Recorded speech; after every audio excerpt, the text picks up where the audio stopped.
Hello, hi, and how's it going? Do I have the topic for you today? Holy shit. I've been thinking about making this video for so long, but I was waiting for my new microphone to show up.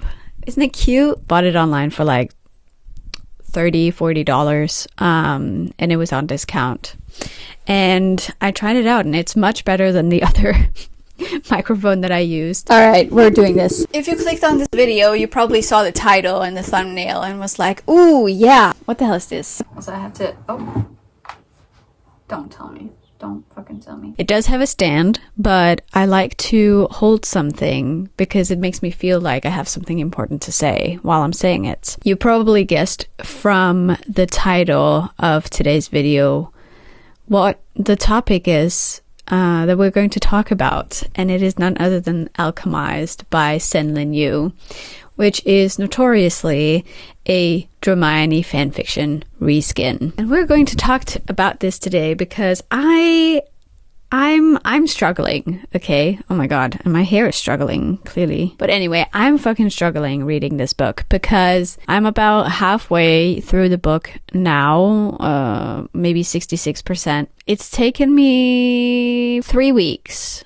to read, how much is it? 600 pages, 660 pages approximately, because it's a big boy, okay? It is a big tome.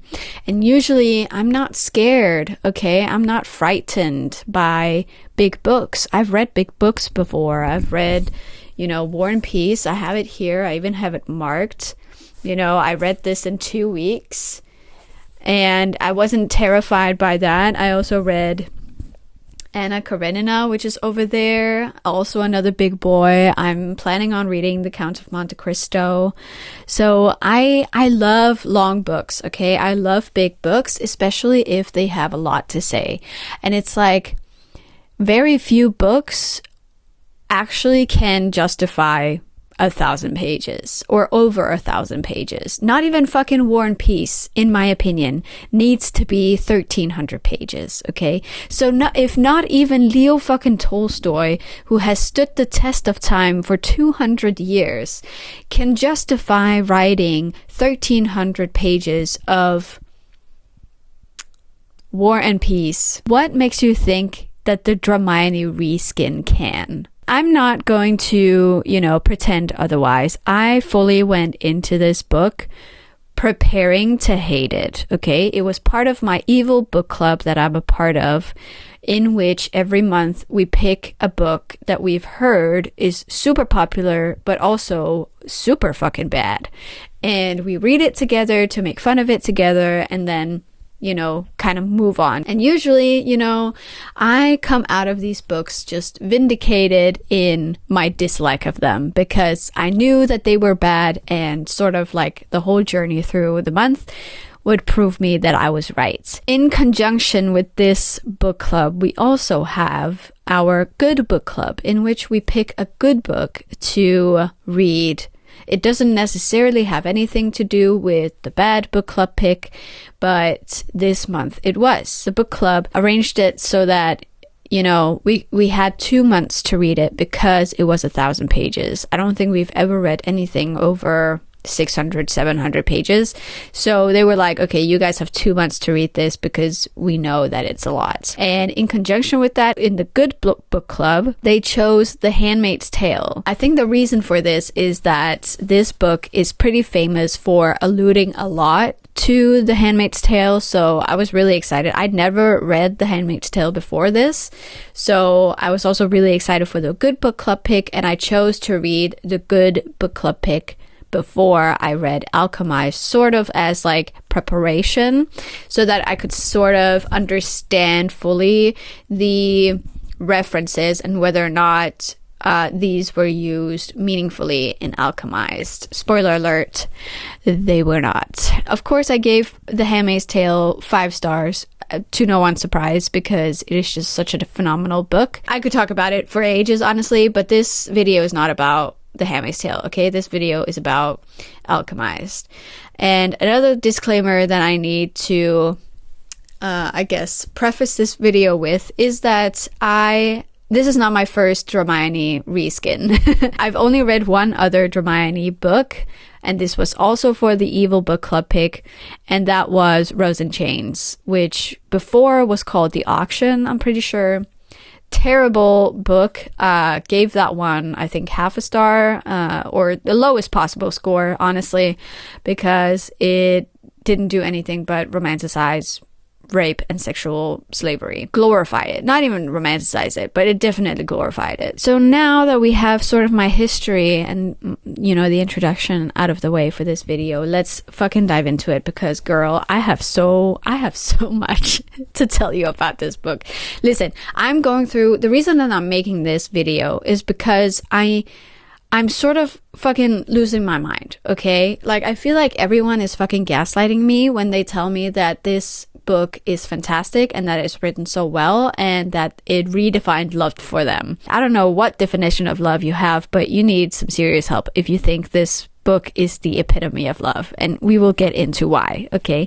This video is like a warning. It's like a cautionary tale. You know what? I'll just keep it like this. I look cuter like this anyway.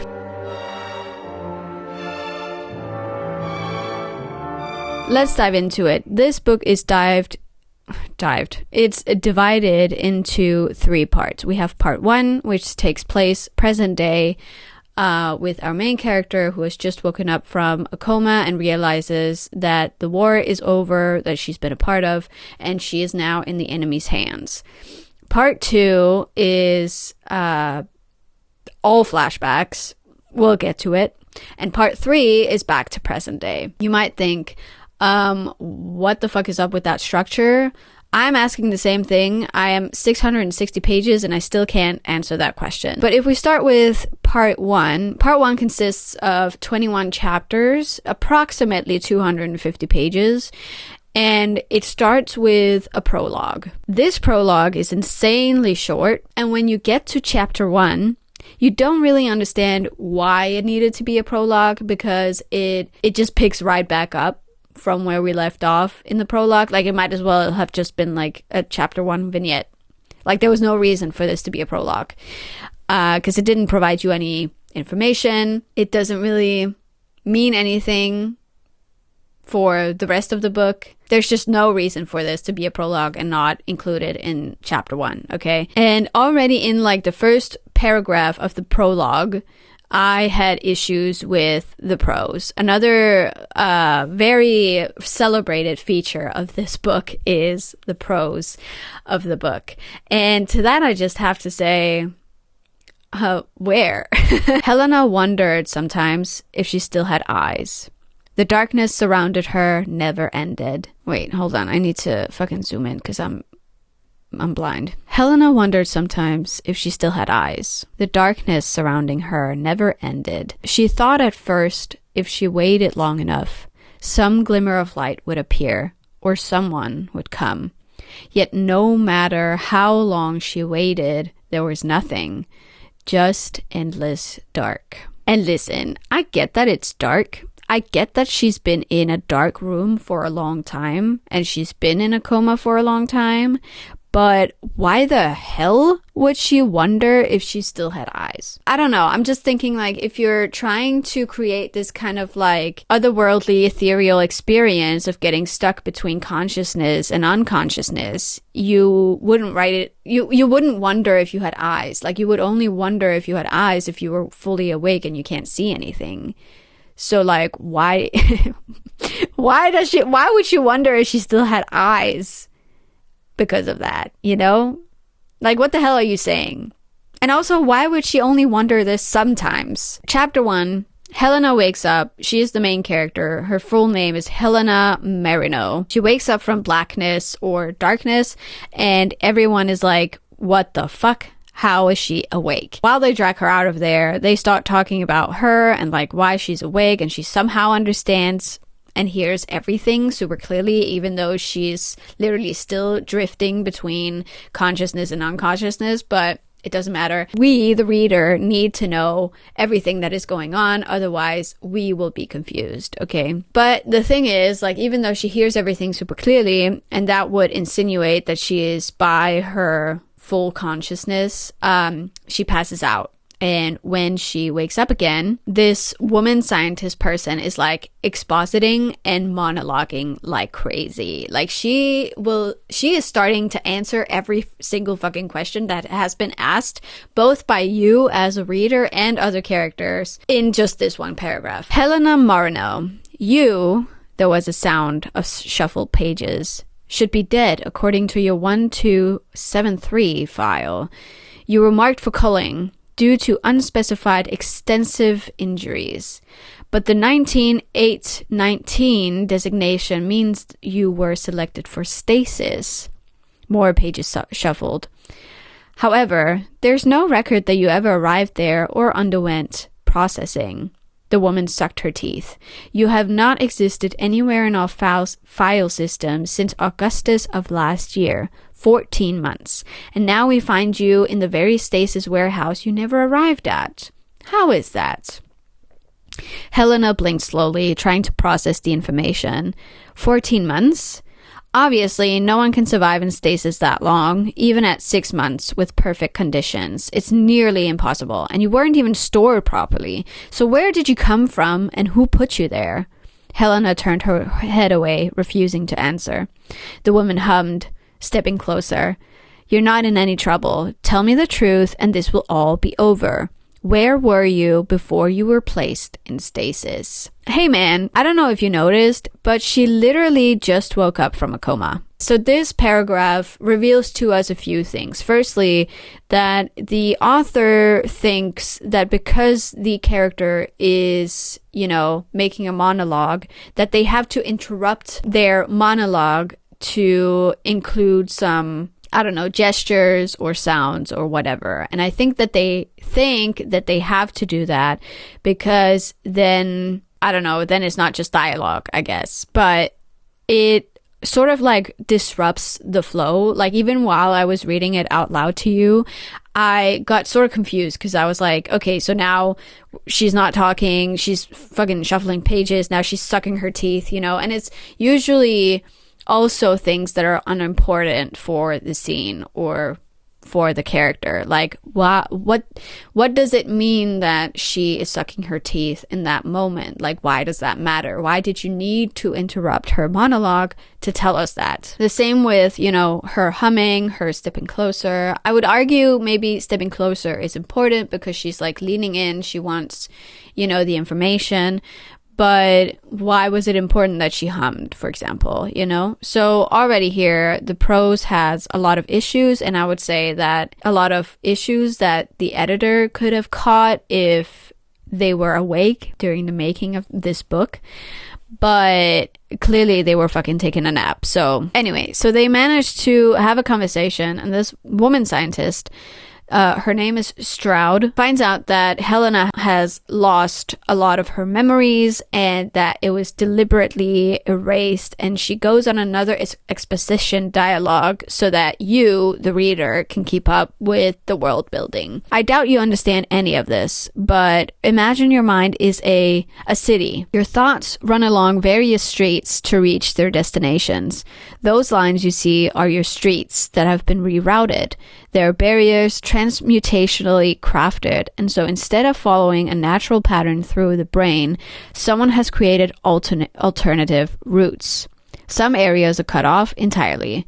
I can't even imagine how the skill this would take. You explained this worse than if you just used textbook terms. Like, I have no idea what you're describing. In the scene, all she's doing is like, she put a hand on Helena's head and she kind of like, seized for a moment, and then she spouts all of this bullshit. So I'm like, I have no idea what you're referring to when you're saying those lines you see. I think this reveals, the author read something in the textbook about how memories work in the brain, but they forgot to actually relegate that information to the reader so that we understand it the same way that the author understands it. Because what the hell is this? I have no idea what you're describing. I know because I've read about how memories work in the brain in a textbook before. So I can understand through, just through, the background of knowing how memories work in the brain, what she might mean by those lines you see. But I can't be sure because I have no idea what the fuck the character or the author is referring to. They're not pointing at a map.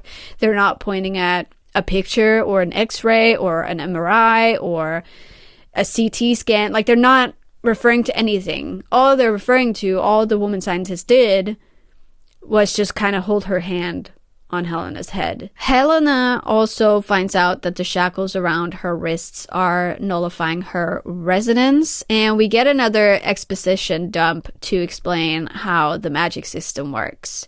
This is how it's described. By its nature, Lumithium bound the 4 elements of air, water, earth, and fire together, and in that binding, resonance was created.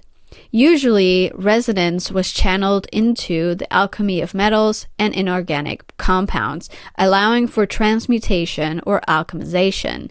However, in a defective soul which rebelled against soul's natural laws, the resonance could be corrupted, enabling vivimancy, like what the woman had used on Helena, and the necromancy used to create necrothals. As the element of resonance, Lumithium could increase or even create resonance in inert objects through exposure, making them alchemically malleable. However, pure Lumithium was too divine for mortals. Overexposure caused wasting sickness, and for individuals with resonance, direct exposure could result in a raw, metallic pain within their nerve. Now, if you understood what any of that meant, can you please explain it to me? Because I have no idea what any of this means. And also, this is the second time I'm fucking reading it. Firstly, I feel like Lumithium is never explained concretely. Is it a metal? Is it a wavelength? Is it a concept? Is it a bald monk with an arrow on his head? Why is it binding the 4 elements? How does that look like? We just don't know. We just do not know. For legal reasons, it cannot be magic, but it's also not doing a very good job of being anything but magic. Secondly, resonance comes from the binding of the 4 elements. But what does that binding look like? How is it bound? What does that mean exactly? For legal reasons, it is not magic, even though it sounds straight up like magic. And even though it works better as fucking magic, because it's a Hermione reskin, it's a HP reskin, it's a Harry Potter reskin. So for legal reasons, I think the author just thought that it could not be magic, even though literally everything would make a lot more sense if you just fucking use magic. Because alchemy, the reason alchemy doesn't work in this book is because alchemy is based on scientific reasoning and methods, even though it doesn't really have any substantial evidence. The research of alchemy was still very intertwined with scientific thought and reasoning. I mean, it is where chemistry came from. Like, it is the father of chemistry. I just feel like, trying to explain alchemy as this sort of vague magic power, it just doesn't make sense. And also, that's not what fucking alchemy is. I feel like it's just very confused. Like, the world building does not make any sense. Thirdly, vivimancy and necromancy is the corruption of resonance, the latter of which is used to make necrothals, which is basically just zombies. But since we don't understand what exactly resonance is, we don't understand how it can be corrupted, nor what that even looks like in practice. Like, what does it mean for resonance to be corrupted? And how does it get corrupted? Like, it's just explained as vaguely as possible. And for a book that talks a lot about vivimancy and necromancy, both of which have nothing fucking to do with alchemy, which is like the study of metals and the transmutation of metals, you sure moved on from this quickly. So after, we get that exposition dump in the text, Helena meets another prisoner named Grace, who basically gives us more expository dialogue. We find out that Helena and Grace were part of the resistance against the Undying in a war. And basically everyone from the resistance, also called the Order of the Eternal Flame,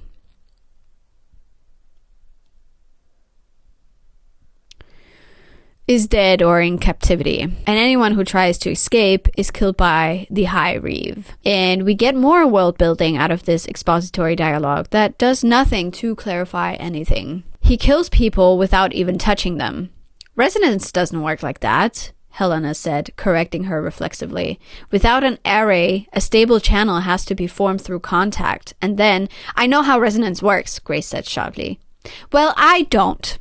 I don't know what the fuck an array is. This is the first time you've mentioned it, and I have no idea what the fuck it is, nor how to conceptualize a stable channel in my head. A stable channel of what? Formed through contact with what?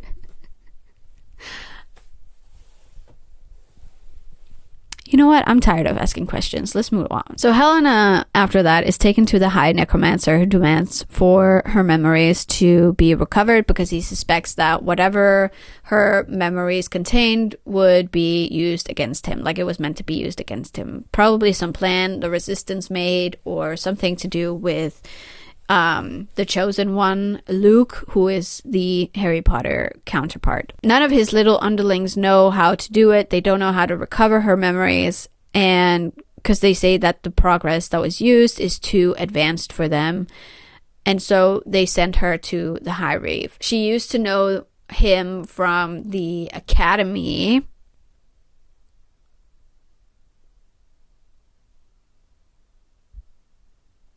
where they grew up together. They did not know each other. All they were academic rivals, and that was like the most contact they had with each other. And immediately, the High Reeve's wife hates her. Okay, wait 1 second. I'm gonna fuck up my hair once again.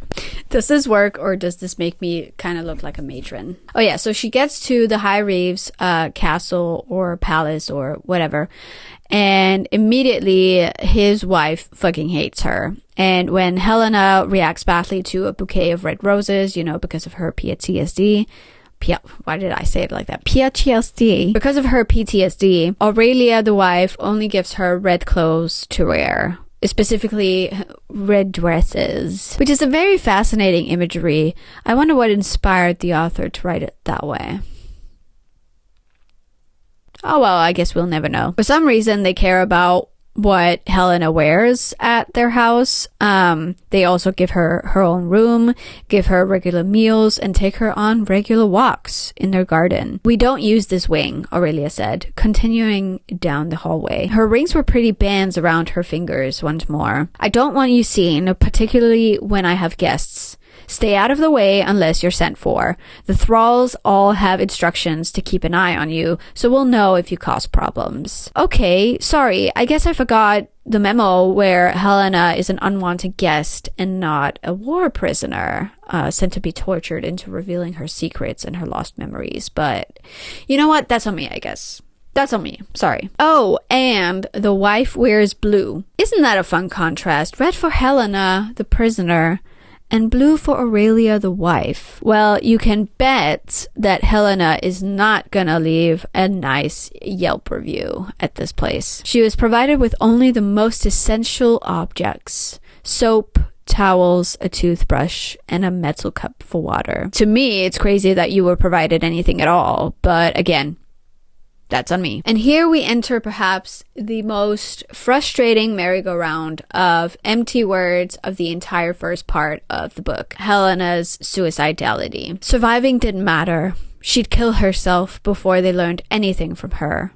Perhaps her violent captor could be her means to an end. If she could provoke him, he might kill her on impulse. So immediately, the second that Helena gets to this place, her plan is to provoke the High Reeve into killing her somehow, or to kill herself before they manage to get anything out of her. Now, you might think that because she's thinking about this so much that she would get creative with that and, you know, not waste any opportunity that she gets, or even, I don't know, see her death in everything. But no, she just talks about it. She has free reign of the manor, and yet never seems to find a single opportunity to kill herself, not even with the multiple balconies, and not even with her bed sheets. I'm just kind of thinking, all right, So how serious are we actually with this plan, girl? Also has plans to manipulate the High Reeve and really mess with his head to get him to kill her or free her somehow, but this is never a tangible plan. She always kind of makes comments here and there about filing information for later that she will use against him, but she never does. Does she even ever try? No. The most she can come up with is thinking, I hate you, like really hard against the High Reeve. Shockingly, it doesn't work. In between dialogue, or I guess other characters monologuing at Helena, because that didn't stop from chapter 1. That is just like a continuous pattern throughout the whole book. The only reason we get any information at all in this book is because someone is monologuing at Helena. Either someone is monologuing at Helena, or Helena herself is monologuing in her head and fucking info dumping and expositing the world building. And usually it's a bunch of shit that doesn't even fucking matter. It's a bunch of shit that's just fun facts. She's like, fun fact, did you know that Lumithium is named after the goddess Lumithia, who is the brighter moon? The brighter moon compared to what? To which other moon? What is the other moon called? We don't know. No one fucking knows. I think the author here was so worried about the word count and padding out the book that they even accidentally contradict their own world building, because then we are told this. While an alchemist's resonance repertoire was as heritable as hair or eye color, resonance could also appear or vanish at random. And I'm here thinking like, it can? What? I thought resonance came from the binding of the 4 elements, which implies that it is an external force that people can manipulate. But here, the book is telling us that it's inherent. An inherent force that kind of just comes and goes as it please? What? Like another example of the author just making shit up because their world building cannot legally be magic. Girl, just make it magic. We never meet a character, by the way, who does not have resonance. So this does not matter in any way. This is just another fun fact. It never fucking comes up again. What is resonance repertoire, you ask? Stop asking fucking questions, okay? We left questions at the door 30 minutes ago. Another example of repetition is in chapter 4 when she says twice that she could only guess at what transference would entail, or she still didn't know what transference would entail. Nothing has happened in between these two sentences to make, to even be like comedic timing. It's not like, she says the first thing and then someone tries to explain it to her and she's like, I still don't get it. It's just like a bunch of fucking internal monologue from Helena. Another example of the needless repetition is that the color red, or the times that something turns red or is red, is 84 times. And usually it's her vision which turns red. The amount of times someone says nothing or does not answer is 76 times. Amount of times sharp or sharply is used is 174 times. As if is used 404 times, and that's not including as though, which shows up 97 times, which makes 501 total similes. The thing about these similes is that almost all of them are non-similes. Like almost all of them say as though and then describe exactly what's happening. Here are a couple of examples. She was in the Alchemy Tower, in the very heart of the Alchemy Institute that the Holdfasts had founded. Helena couldn't be calm. It was like coming home and finding all the comfort it had once offered torn apart. The beauty flanced. Everything once familiar peeled off into ruin. The tower that Helena is walking through, that she's describing, is literally the tower that she grew up in. So her saying it was like coming home and finding all the comfort it had once offered torn apart, it's not like that. It is that, So it's just such a non-simile. Like it was just such a waste of a simile. It wasn't even a simile. It was just describing to you exactly what's happening. Another example. Her skin growing taut like a membranous exoskeleton. Bitch, that's exactly what fucking skin is. Another example. As she looked down, she discovered scars that she had no memory of. The largest was right in the middle of her chest, running between her breasts. The roping scar was raised, slightly puckered, as if her sternum had been split open and stapled back together. Bitch, do you not understand how scars fucking work? That's exactly what a scar is. A scar comes from being split open and then stapled back together.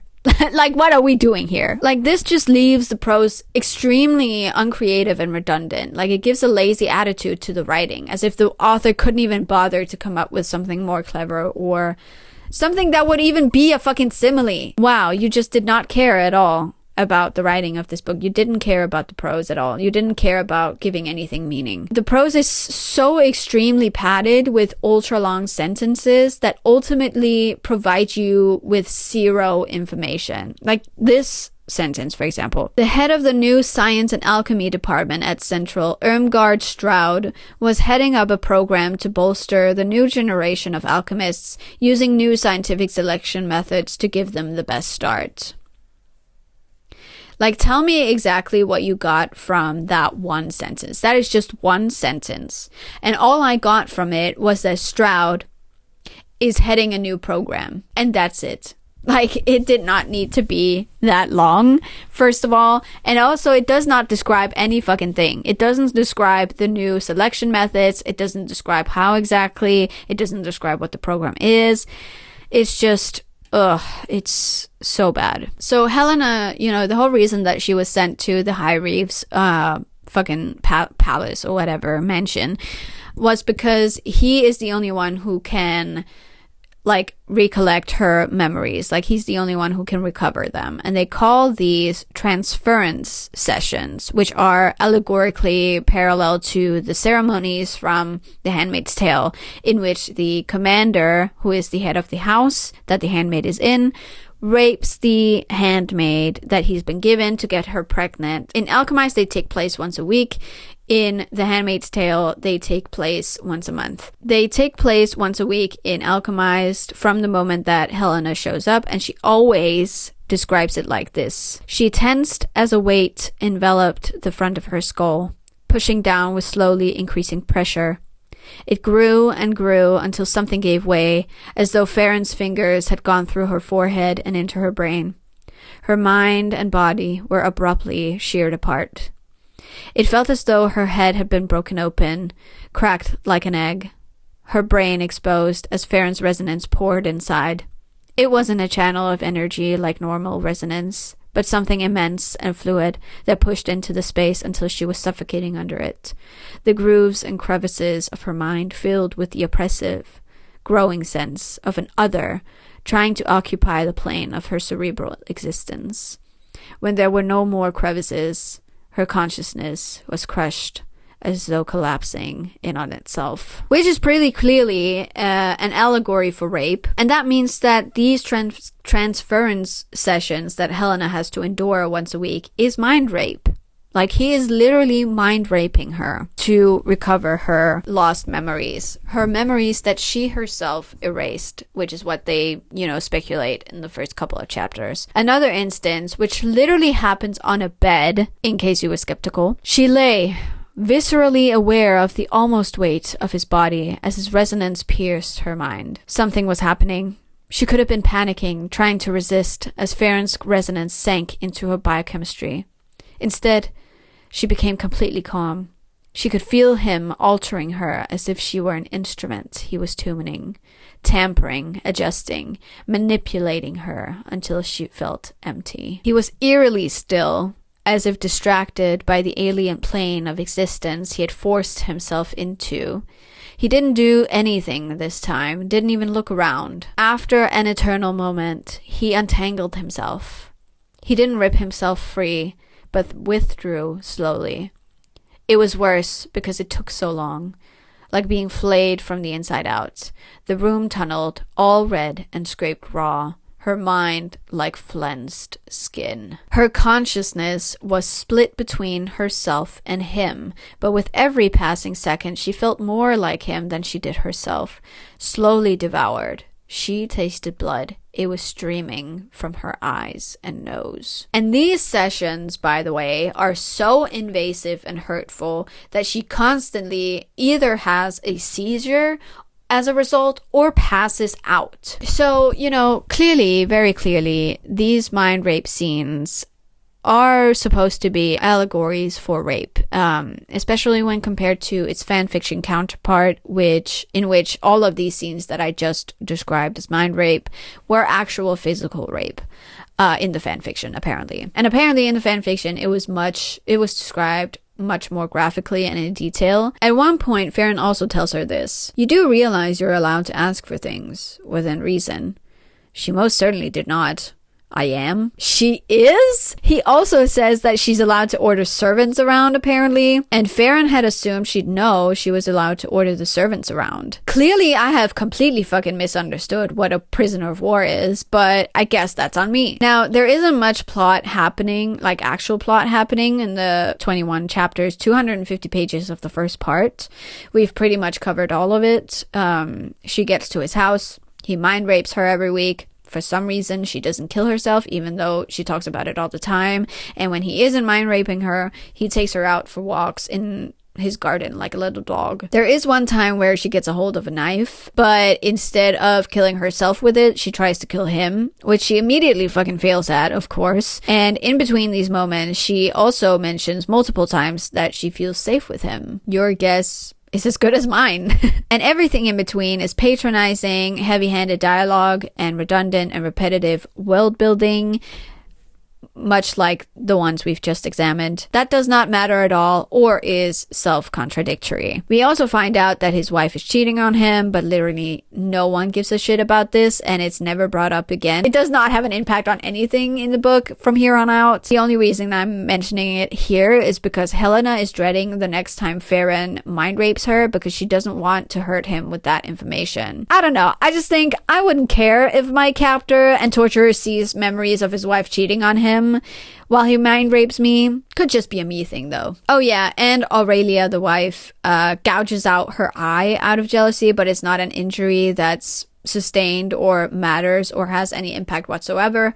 So it's just nothing. Like, it might as well just not have been included in the book. It does not matter. Then we get to chapter 17. Basically throughout the whole book, Helena has mentioned the repopulation program. The sentence that I read out loud about the scientist, heading a new program, the program apparently turned out to be like a repopulation program, much like the one from The Handmaid's Tale. In chapter 17, Helena is told by that woman scientist, Stroud, that she is de-sterilized. Like, Stroud de-sterilized Helena. She was sterilized before because becoming a healer means she has to take a vow to never marry or have children. This is because their goddess of healing, Lumithia, was a virgin and only accepts virgins. Basically, she's Artemis, and in order to become one of her hunters, you have to swear celibacy. They had Helena sterilized because she's a Vivimancer, and the Resistance, or the Order of the Eternal Flame, didn't want to risk another Vivimancer being born. But the Undying want more Vivimancers. They're basically just a huge group of Vivimancers, which, was described as a rare trait, but apparently not. But they want more, so they de-sterilize her because she's a Vivimancer. I have no idea how they de-sterilize her, but they manage somehow. No! Alright, so I'm back. Listen, if I knew it was going to be this much of a hassle to film this video, I wouldn't have done it. But you know what? I'm committed now, so now we have to see it to the end. I'm not even telling you about the whole book today. I'm literally just telling you about part 1 because I'm not finished with part 2 yet. I just wanted to tell you about the crazy shit that happens in part 1 because it's a lot. Oh yeah, so the Undying, they want more Vivimancers, so they de-sterilize her. I have no idea how. And they give her to Farron as her first, experiment or something. I don't know. To make her pregnant. You thought we were escaping actual physical rape? You thought wrong. The High Reeve has been married for more than a year without any children to show for it. His Eminence insists Farron be your first candidate. So essentially, this is just The Handmaid's Tale now, if it was a love story between Offred and her rapist commander. I'm going to spare you the rape scenes, of which there are multiple. I've been told that they are severely toned down from the fanfiction, but even so, I still found them pretty graphic. She begs him to kill her. He doesn't listen. She tells him that they can use something else. He doesn't listen. She then is injected with a kind of sex pollen or aphrodisiac, which makes her extremely horny. And she begs him to wait until it's passed. He doesn't listen. The reason that he gives is that he won't be back before tomorrow evening.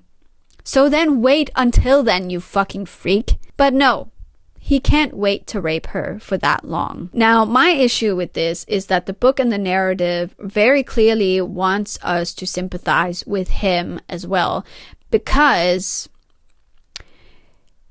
after he rapes her for the first time, he vomits. That's the justification and extent of his sympathy. After 3 consecutive rape scenes, they make out, seemingly consensually, all because he said her name.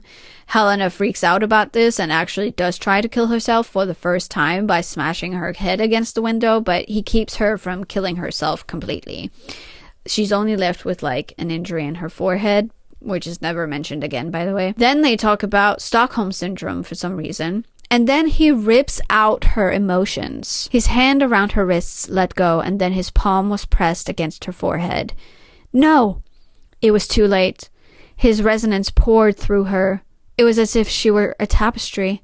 He found the threads of emotion and ripped them out. He didn't sedate or paralyze her. It was worse, more violating than that. He took away all the things she felt, leaving her mind scrabbling, trying to reconcile the dissonance. So not only did he rape her 3 times in a row, he also stopped her from killing herself and then mind raped her and basically shut off all of her emotions somehow. And then this book tries to fucking gaslight me multiple times. Helena says this: trapped in Spirefell, she was latching on to any glimpse of kindness, any sense of tenderness her mind could fabricate. But it wasn't kindness. He wasn't kind. He simply wasn't cruel. He wasn't as monstrous as he could be. This is genuinely a deranged thing to say about the man who is raping you on a daily basis. And then she says this: I've always been trying to kill myself. You know that. Bitch, no you have not. This was literally the first and only time. And the gaslighting continues. Well, Farron said after a long silence, with luck you're pregnant and there will be no need for either choice. You'll be left to yourself. Which directly fucking contradicts what Stroud said just a few chapters before. Now, I could take her back to Central. We have a long list of promising sires, and Marino here has such an unusual repertoire that we could pair her with practically anyone. You'll have 2 months to produce results, or she'll be transferred to Central and we'll see if we have better luck with other candidates. After he's made his attempts, you'll come back to Central and I'll be the one to decide who goes next for however long it takes. Either none of these characters fucking listen to each other, or the author forgot that you can just go back and reread earlier passages. Helena then becomes pregnant. Farron yells at Stroud for being a petty bitch, saying something about control groups. I don't know, it doesn't make any fucking sense. And then he knocks Helena out of consciousness to keep her from having a panic attack and killing herself again, I guess. Helena begs Farron not to let them have the child. Aurelia is nowhere to be seen and has not been seen since chapter 17 or chapter 16 when she tried to like gouge out Helena's eye. Like she straight up has not been here for 4 chapters. Helena is passed out looking like Bella from Breaking Dawn. And then we get to part 2. And this is it for my retelling of part 1. At the end of part 1 here, I honestly was just relieved that it was over, because it wasn't that I was horrified necessarily, because to some extent I knew that there was a lot of rape in the book, but it was just, I just couldn't take the lack of care or thoughtfulness in basically anything that happened in this book. Also, I was just happy to move on from the rape. Because I knew that chapter 2 takes place years earlier. Little did I know that it would get much, much worse from here. But I will let future Taro tell you about that.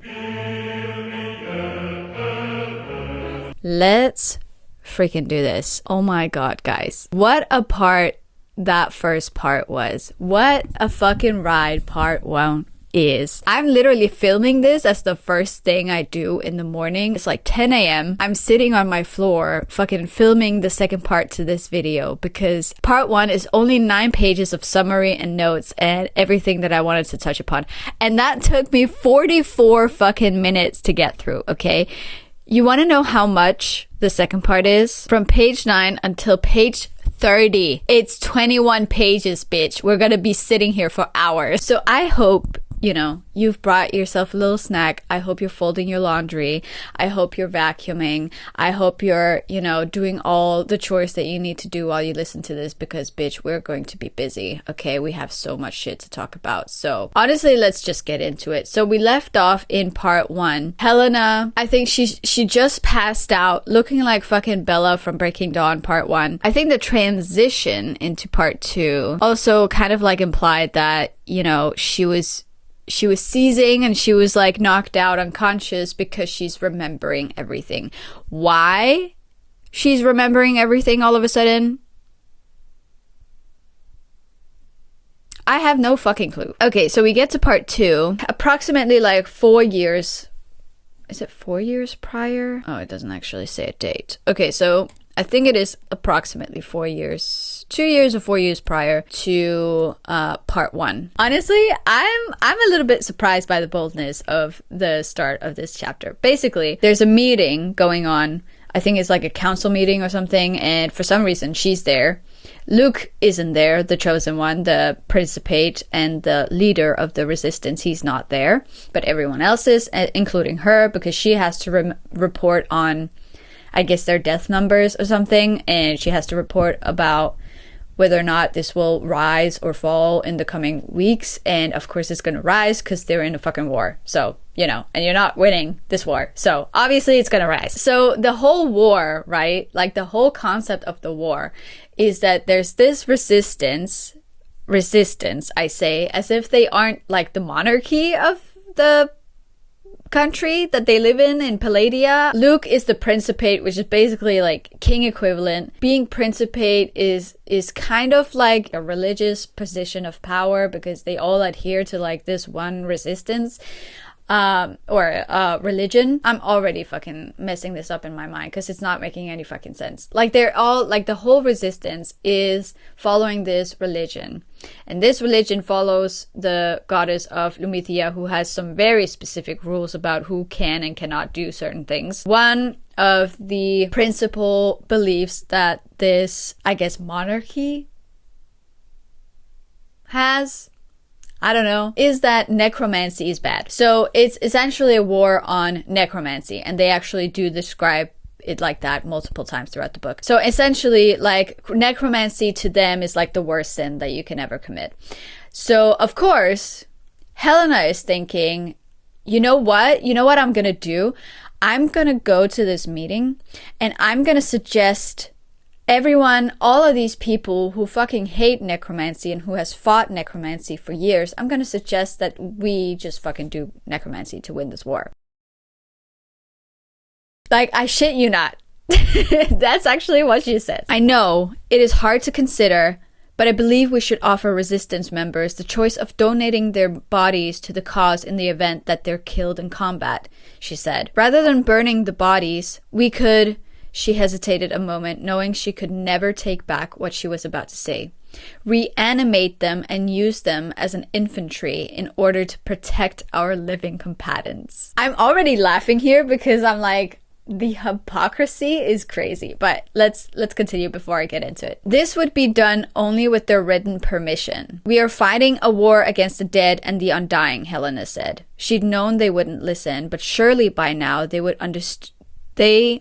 Oh, sorry, I can't fucking read. I have to fucking zoom in. She'd known they wouldn't listen, but surely by now they understood the eternal flame couldn't possibly win if things continued as they were. It wouldn't be done to anyone who didn't consent while they were still alive.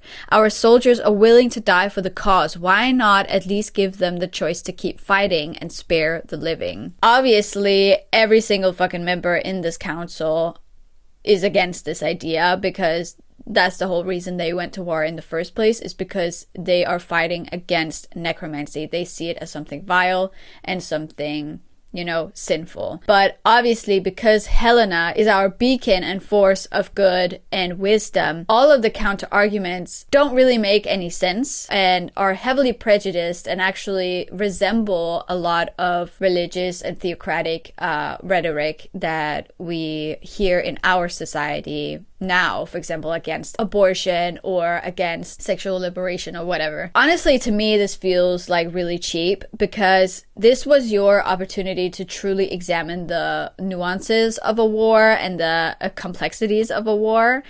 And the complexities, especially of such a proposal, especially from someone who is a healer and who works in the hospital and like works with these people that she is suggesting that they reanimate to continue fighting the good fight against the people who are using the very technique that they are using. And this would fulfill like the political commentary that, you know, the author claims to have written in the book, which we will get to. Don't fucking worry about that, okay? We will get to that. But of course, any rational and civil discussion of this topic would reveal the deeply unethical implications of her proposal, and by extension, our heroine, Helena. The author subconsciously was like, we cannot actually dive into the ethical and moral nuances of this proposal, especially coming from a character like Helena, who is a healer in a hospital, because it would reveal our character to be flawed in a deeply moral way. Like, Helena cannot be wrong. If she is wrong,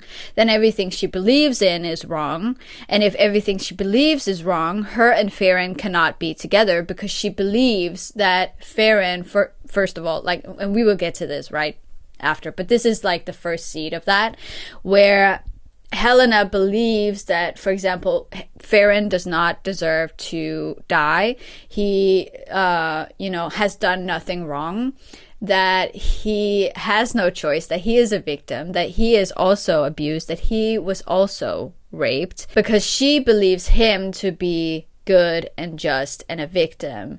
And if we, frame this proposal as it's fucking crazy of Helena to even, propose that. Obviously, all of the counter arguments against Helena have to be nonsensical and have to be like, well, obviously, that's not the issue here. Like, it's almost forcing you to sympathize with Helena and Helena's cause and her proposal, and almost forcing you to be of the opinion that obviously, that is the pragmatic choice. It's so crazy, it's so stupid of the others to not even consider it because of their prejudice. And because you're essentially forced to have this opinion, you then don't really examine what the implications of this proposal actually are. So here is my argument against her proposal. Even if you obtained written consent, just the fact of obtaining written consent still has ethical limitations. Just because they consent in extreme circumstances doesn't mean that they would otherwise. And war, believe it or not, is an extreme circumstance. Like, just because they consented while they were dying on a fucking hospital bed to be revived if they died, to essentially become like a puppet soldier once again and become, forever a soldier fighting in a war, does not mean that they would consent to that under any other circumstances, obviously. Consent under coercion or duress is not consent. Nor can they, in this case, take back their consent like they should be able to in order for this to be ethical, because they would be dead. Like, once they have consented, they cannot physically unconsent. They cannot physically say no, because they would be dead. It's also a bit too utilitarian and exploiting the dead for my taste. Like, I feel like this proposal and this argument would make a lot of sense coming from someone who is essentially detached from the battlefield. It would be the higher-ups who give the orders but never stand on the front lines. Because most of the time, you know, what we see, especially in war, is that it is these political figures who devalue human life, and especially the human life of their soldiers, because they don't see them as anything more than pawns. If, you know, one of the officials on the council came with this suggestion, it would make a lot more sense, and it would resemble the political commentary much more, because it would be reflective of our reality. But Helena being the one, Helena, our vehicle and force of good and wisdom, a healer, and you know, even the only healer that they have at this moment in the hospital, who is met with death every day and has direct contact with the very lives that she's proposing to resurrect just to act as puppet soldiers, does not make any sense. Like, it's extremely cognitively dissonant that I don't think was intentional at all. My vows are to protect life and fight against necromancy no matter the cost. This would be to that end. And honestly, like, reading that immediately brings to mind one of my favorite Ursula K. Le Guin quotes. It's from The Lathe of Heaven. I read this a few years ago, and in it, Ursula K. Le Guin writes, page 82 of this edition, "The end justifies the means.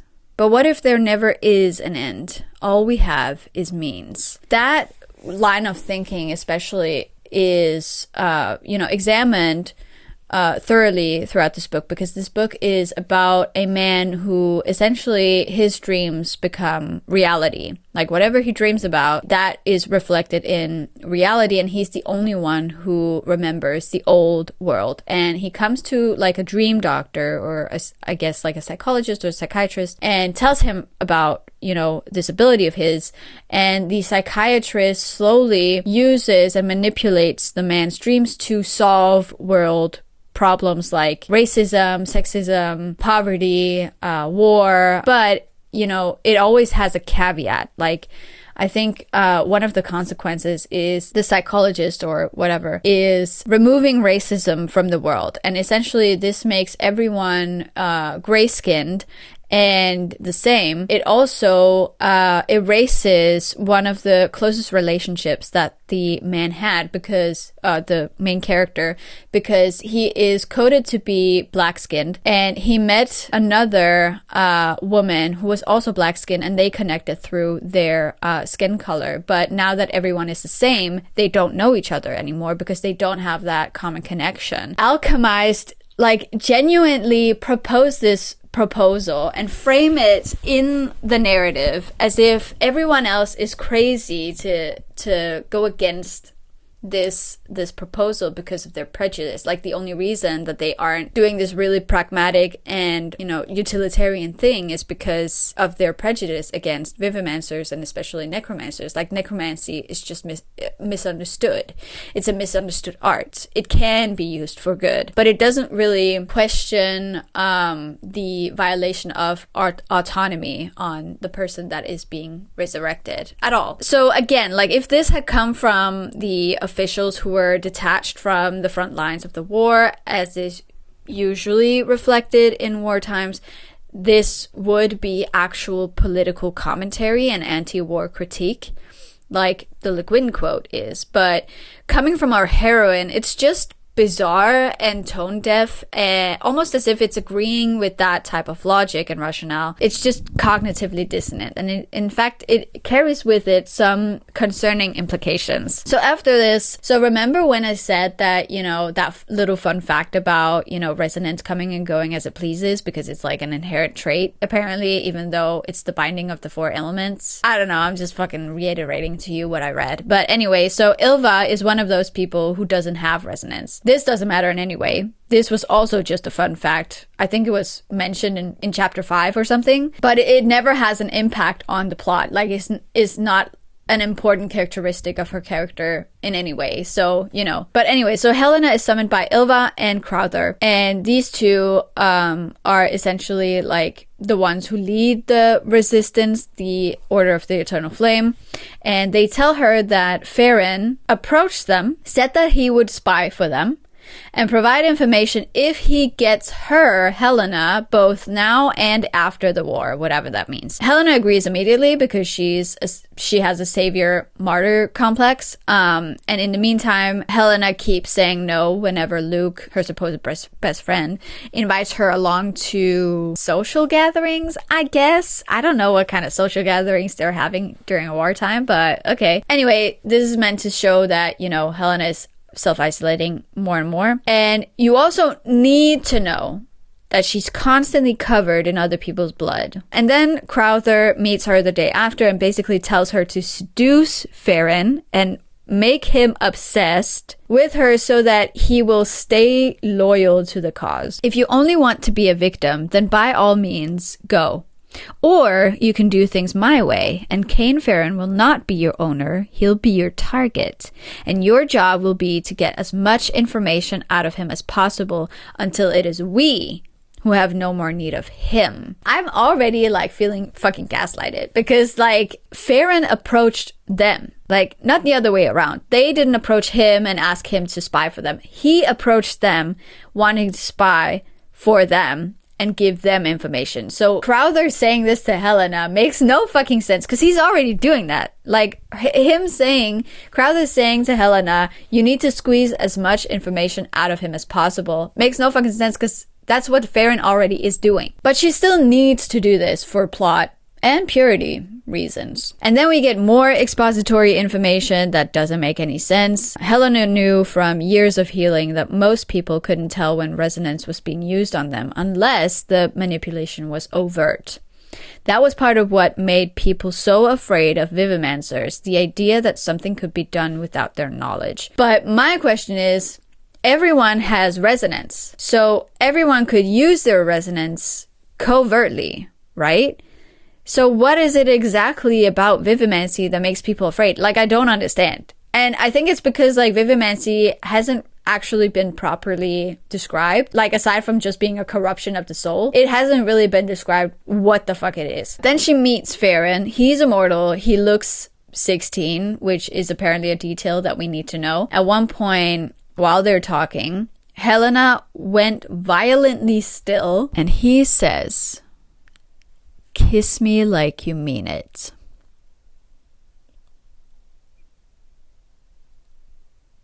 So much for omitting the Handmaid's Tale IP, I guess. If you haven't read the Handmaid's Tale, that is verbatim what the commander tells Offred to do on their secret meetings, that he orders her to do, by the way.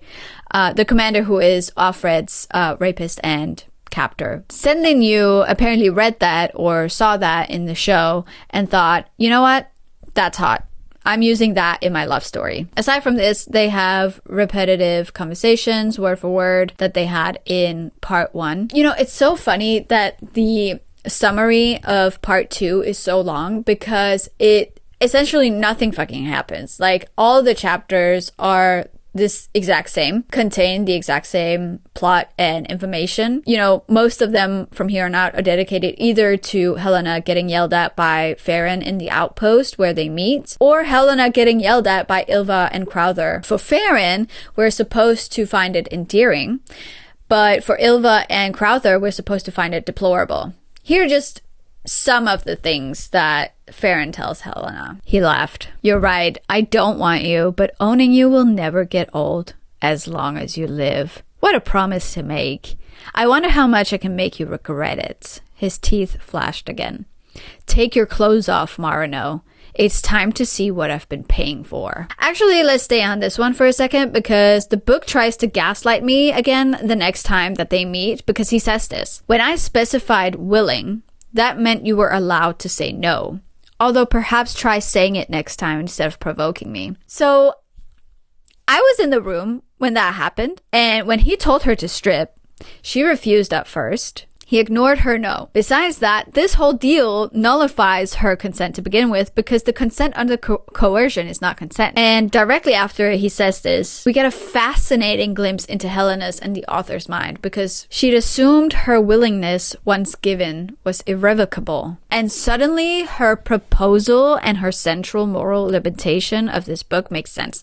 A yes is a yes, no matter how you get it. I don't know how to say this, but a yes is not a yes if they are not allowed to say no. And in fact, we already have countless evidence of Farron ignoring Helena's no's just from part 1. But even after this instance in part 2, he consistently does this. Like, he never takes her no for an answer. Farron, stop! He didn't stop. He grabbed her by the throat and shoved her against the wall, squeezing, which is just the summary of the whole book, honestly. Here are some of other endearing and romantic things that he says to her throughout the year-long time span that they meet. You're pathetic, he said, adding more weight to her chest. Her eyes watered, but she didn't make a sound. I could do anything I wanted to you, hurt you in ways you cannot even imagine, and you couldn't do anything to stop me. I wouldn't even need my resonance. I could do it with my bare hands. That's how weak you are. Do I get to know why? She asked, still staring dully at the floor, ribs aching with every breath. Did I do something? You exist, Marino. I think that's reason enough. His jaw clenched. Well, if we're being honest today, you're pathetic at self-defense. Worse than I expected. Which is saying something, because I have a very low opinion of you. Your marsh herbs aren't going to fix this, he said, grimacing as he tried to stand again. A medic like you can do fuck all. You conniving little bitch. I'm sorry. Shut up! He looked condescendingly down at her. Marino, this may be a shocking revelation for you, but the High Necromancer does not care about fairness. I don't want to fight, she said, backing away farther. Stop it. You said I could say no to things. I'm saying no. Her voice was rising. They're corpses. You said you could protect yourself. Show me. Her stomach clenched, her legs threatening to give out. Let them go. Her voice shook. You take any out and I'll burn them. His tone was sardonic, as if the whole thing were funny. Come on now. Show me what you've got. The necrothralls fanned out, bagging her into a corner. Her shoulders hit a wall. Farron! Her voice was sharp, a note of hysteria in it. Call them off. I don't want to do this. This is war. His voice came from somewhere beyond the bodies crowding around her. You don't get to want. You get to live or die. Am I supposed to care? Do you think that ruining your life is the worst thing I've ever done? Let's drink in celebration. What do you want? He went to the bar, scanning the remaining bottles. I think the once was enough. He picked up a bottle, sniffling it, and holding it up in the light. This one. I never thought about it. He nodded. That doesn't surprise me. If you can't master the basics, you're not going to survive anything. A boot collided with the small of her back. She seized the opportunity. Did the scar tissue set properly? I came back to check, but it's fine, he said in a stiff voice, his posture rigid. His head was turned so that she could only see his jaw.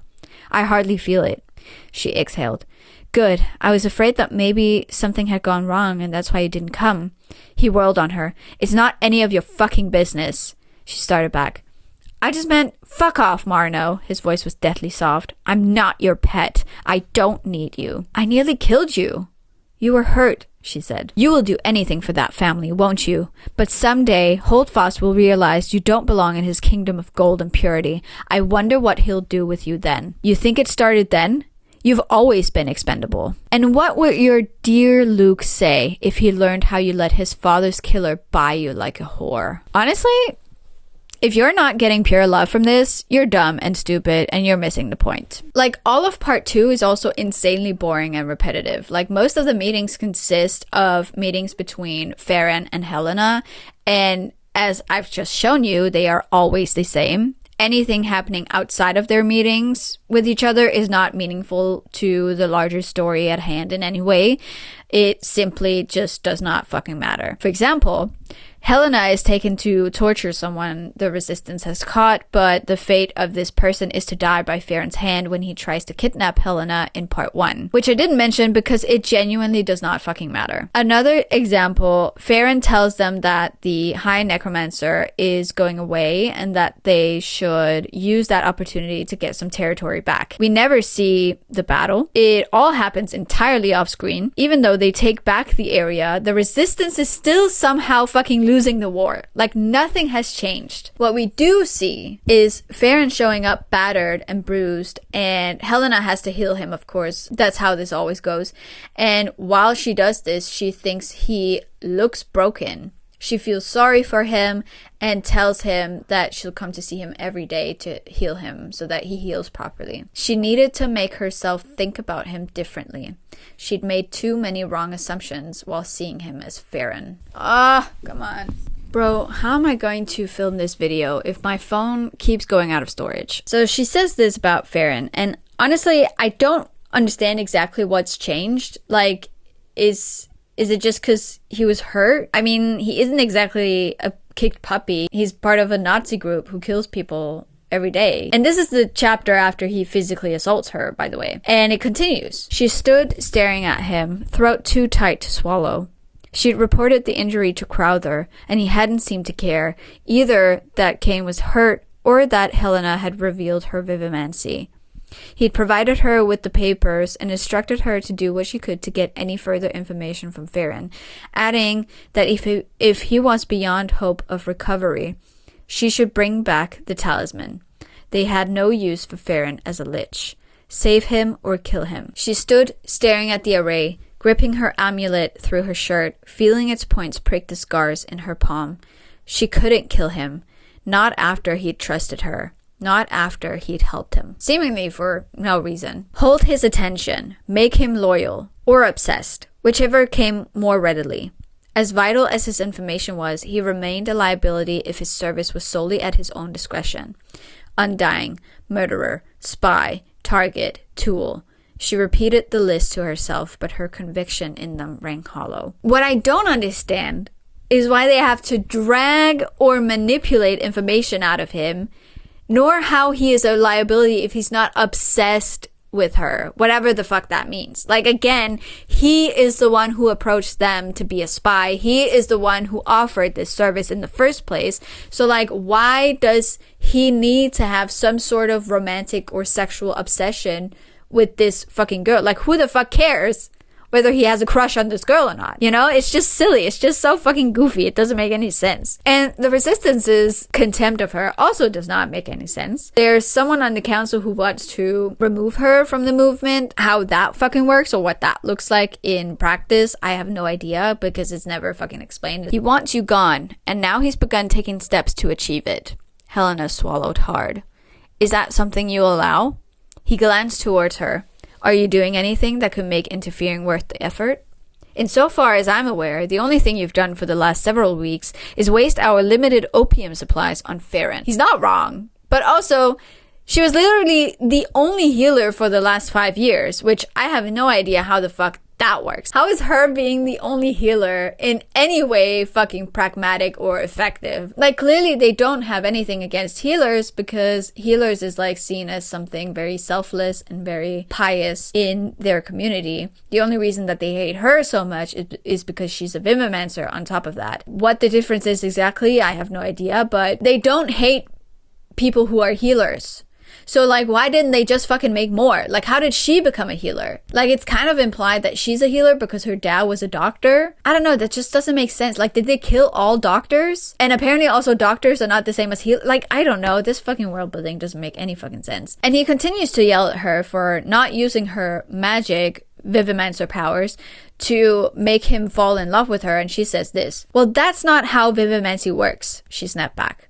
You can't just turn human emotions on or off, not in a way that gives you the kind of leverage you're wanting. It's not magic. Are we sure? Are we sure it's not magic? It sounds an awful lot like magic to me. Not only that, but Googling Vivimancy, I'm pretty sure that is how it works, actually. But also, that's how Farron yanked your emotions out of you in part 1. Like, I was there. Again, they're trying to fucking gaslight me. What had he expected her to do? Had he really believed that Vivimancy could create obsession in Farron without a sense of need?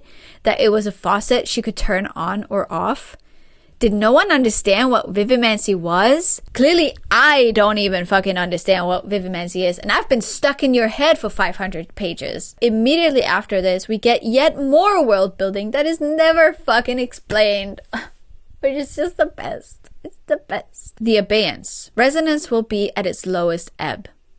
It would make working with the lumithium in the alloy on your shoulders easier, but I'm not sure if completing the array with its effects reduced is safe or not. None of these words are in the Bible. How is it possible that after 500 pages, I still do not understand what any of these words mean? Abeyance is alchemically significant for things. Man, I love the world building in this book. It's so intricate. It makes so much sense. The effect of the Lemithium was weaker because of the abeyance. I know!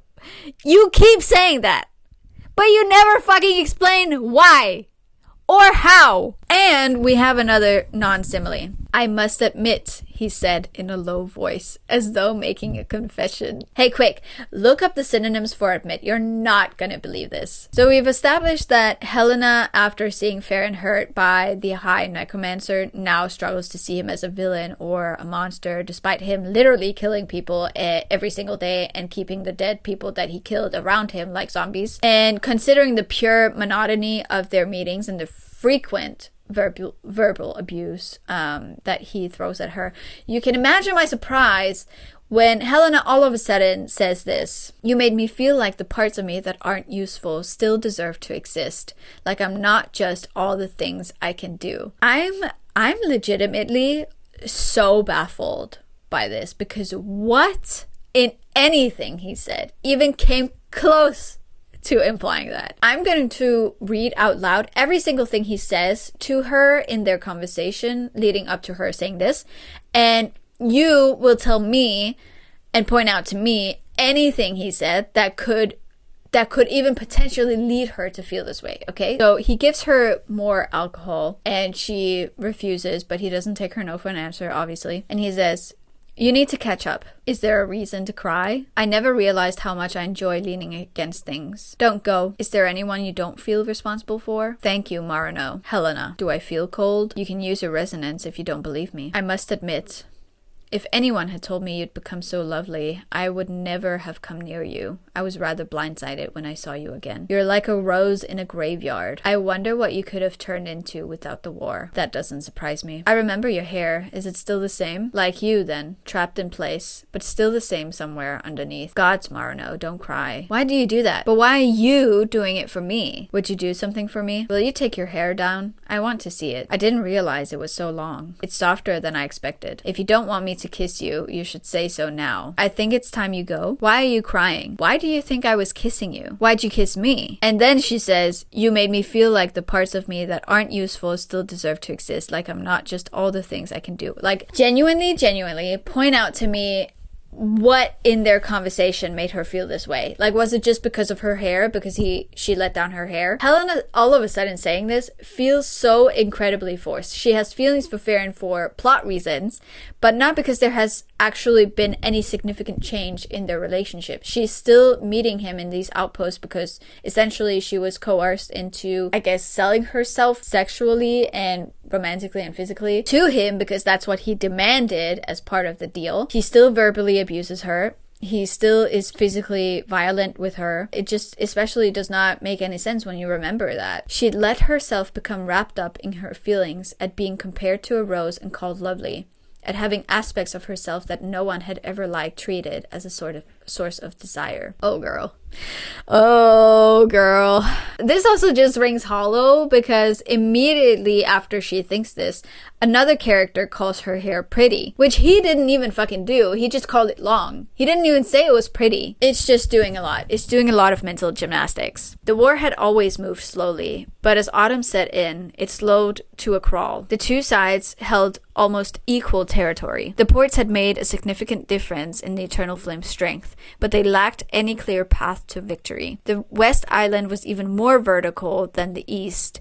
The way the towers and buildings interlocked and intersected made it almost impossible to retake without risking mass casualties. The current balance was thanks to Kane, but it was a tenuous stalemate because they had no idea when he might someday stop, or worse, betray them. It's just such a cartoonish look on, you know, being a spy. Like, when you're a spy, you're also being vulnerable. Like, it's not just that you're handing... Actually, I would say the most vulnerable player is the spy. Like, he's not the one who has all the power. He cannot betray them without betraying himself. And obviously, he doesn't want to do that because he doesn't want to die. So it's like... it just doesn't make any fucking sense. It also says that the ports have made a significant difference in their strength, but not how. Why are the ports important for their victory? How are they going to use that against the Undying? I thought they were all on the fucking same island. Also, the way the towers and buildings interlocked and intersected made it almost impossible to retake without risking mass casualties. What way is that? Like, why haven't they evacuated the areas? Are civilians just waltzing around in the street while the two sides spear each other with their swords? Like, how do their fights occur, actually? Like, it's never described. It's always in the vaguest sense possible and most surface level shallow description of what the author thinks a war looks like. Like, it's like they have this image of war in their heads and they just put that down, but it's not pragmatic in any way. Like, it's not actually practical either. Like, it's never a practical description. It's always just so vague and shallow. It has the veneer of a war, but there is no actual war taking place, so you're just left feeling really confused as to why are the ports being talked about all of a sudden? Like, why does that matter? It's not the only thing that isn't explained. Like, so much in this book is never explained, and now I'm repeating myself because this book keeps fucking repeating itself and making the same mistakes and never explaining anything. Because then Farron says, "Give me your resonance alloy then," he said, slamming the knife onto the table. What? His eyes turned flinty. "Surely you can manage that at least." "Yes, but," she was flabbergasted. "What?" "Bespoke weaponry was prohibitively expensive. That was why the weapons were such an honor, especially during the war. Most of the metallurgists who hadn't joined the war effort on one side or the other had fled Palladia altogether and taken their valuable talents to safer countries." Why? Did they go with the doctors? Like, where the fuck did they go? Why did they go? Why did they leave? Why did all of those people leave? This does not explain anything. It's just word salad. There's also only one metallurgist, a character named Shiseo, who is essentially from the East, and one healer in this whole goddamn operation. I don't understand how the war has lasted for 5 years. Like, I don't understand how they haven't lost already. Now that Farron has had his turn yelling at Helena, she now has to get yelled at by Ylva for using the amulet that she gave her to heal Farron, because apparently that amulet was really special. She did not tell Helena this when she gave it to her, nor did she take it back because, and I quote, "I considered taking it back that night. I could have, after what you said before the council. But I remembered your face when I first put it on you." Girl, be so fucking serious. Yeah, I guess I should have taken it back, but did you see your face? It was so cute. I just didn't have the heart. You are literally losing a war. How the fuck have you all survived this long if you're all this fucking stupid? Ylva then tells Helena that they should cut their losses and kill Farron before he can use the amulet fused with him against them. And Helena says, "He hasn't done anything to betray us. He murdered my nephew." Ylva's voice cracked.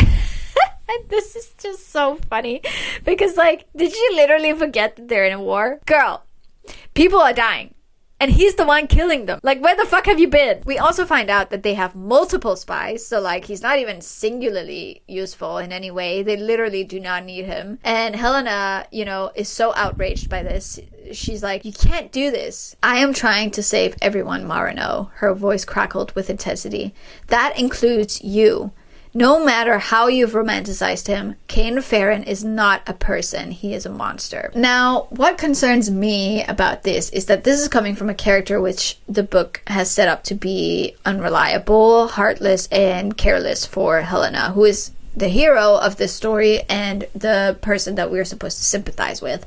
So, of course, we, the readers, dismiss this, even though it's true. Like, even though what Ylva says about Farron is true, but we dismiss it because we, you know, the book has constructed this narrative that Farron is a victim.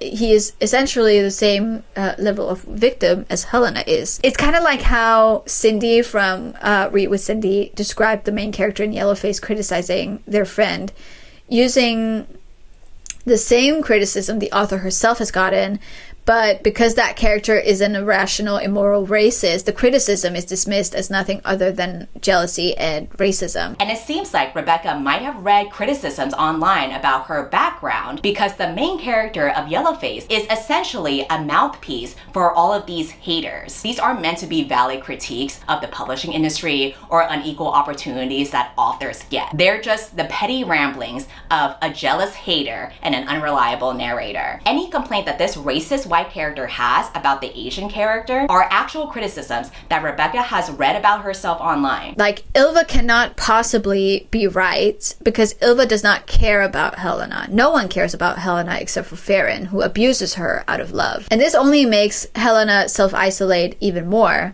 The next time Luke tries to talk to her, she says this: "When this is all over, I don't want you to think of us as friends anymore. I think it will be better that way for both of us." Why? He looked horrified. "Because I'm not your friend anymore. Your friend Helena Marino died in a field hospital 6 years ago. She doesn't exist anymore. I need you to let her go." Mind you, Helena has gone the whole book, and especially part 1, using Luke and her friendship with Luke as her sole motivation for doing anything in this book. So they are very close, or they're supposed to be very close, even though we never see it. Yet she pulls away from him. And I can't help but think that this is exactly what toxic and abusive relationships do. Like, the abusive partner makes you feel as if no one else understands you except for them, until all you rely on is them. If you don't have anyone else around you but your abusive partner, no one can point out to you that you are actively being harmed in the relationship that you're in. No one can help you out of it. You're trapped.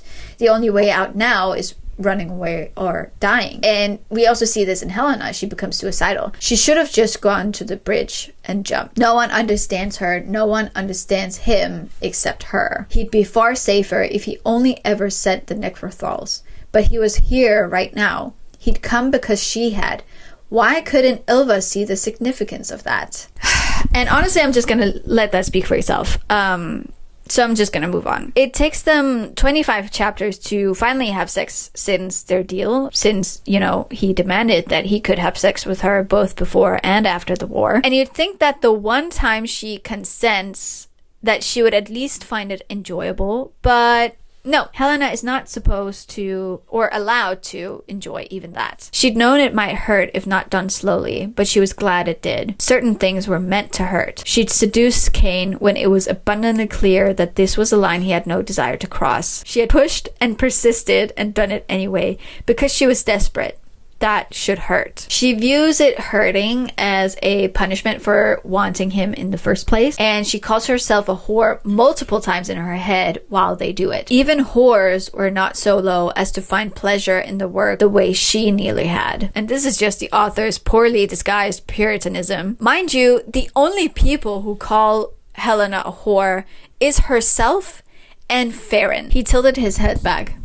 You would have done anything for your friends, made all the hard choices, paid the price without complaint, hoard yourself for the war effort. She pressed closer, wanting to erase every sliver of space between them, so tired of being always alone, a thing apart, reduced to her functions. Healer, chemist, liaison, tool, whore. And what would your dear Luke say if he learned how you let his father's killer buy you like a whore? But he was the one who turned her into a whore. Well, you seem pleased, he said in a bitter voice, his lip curling, to have finally whored yourself. That last one is what he tells her after they have sex for the first time. This is what I mean by it feeling like I'm constantly being gaslit. Like, motherfucker, this was his condition. Like, he literally asked for this. He literally made it a condition to him spying for the resistance in the first place. Like, this was not an openly secret objective from her part. Like, I'm going insane. Why are they talking about this as if she's the one who came up with this idea? And the book fucking gaslights you again, because even though he is the one who keeps slut-shaming her for fulfilling his fucking criteria,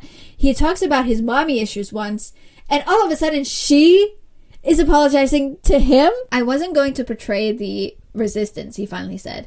I was never going to. You were already losing when I made the offer, and you're probably still going to lose now, but I never cared. I just wanted to avenge my mother. His breathing grew ragged and uneven. You sold yourself to save the person you care about. Well, so did I. What was I supposed to do? Fail to kill Principate Apollo, knowing I wouldn't be the one who'd suffer for it? This, he gestured towards himself, this was how I proved I'd be loyal. How I got him to stop hurting her. Helena's head had grown light. I didn't know.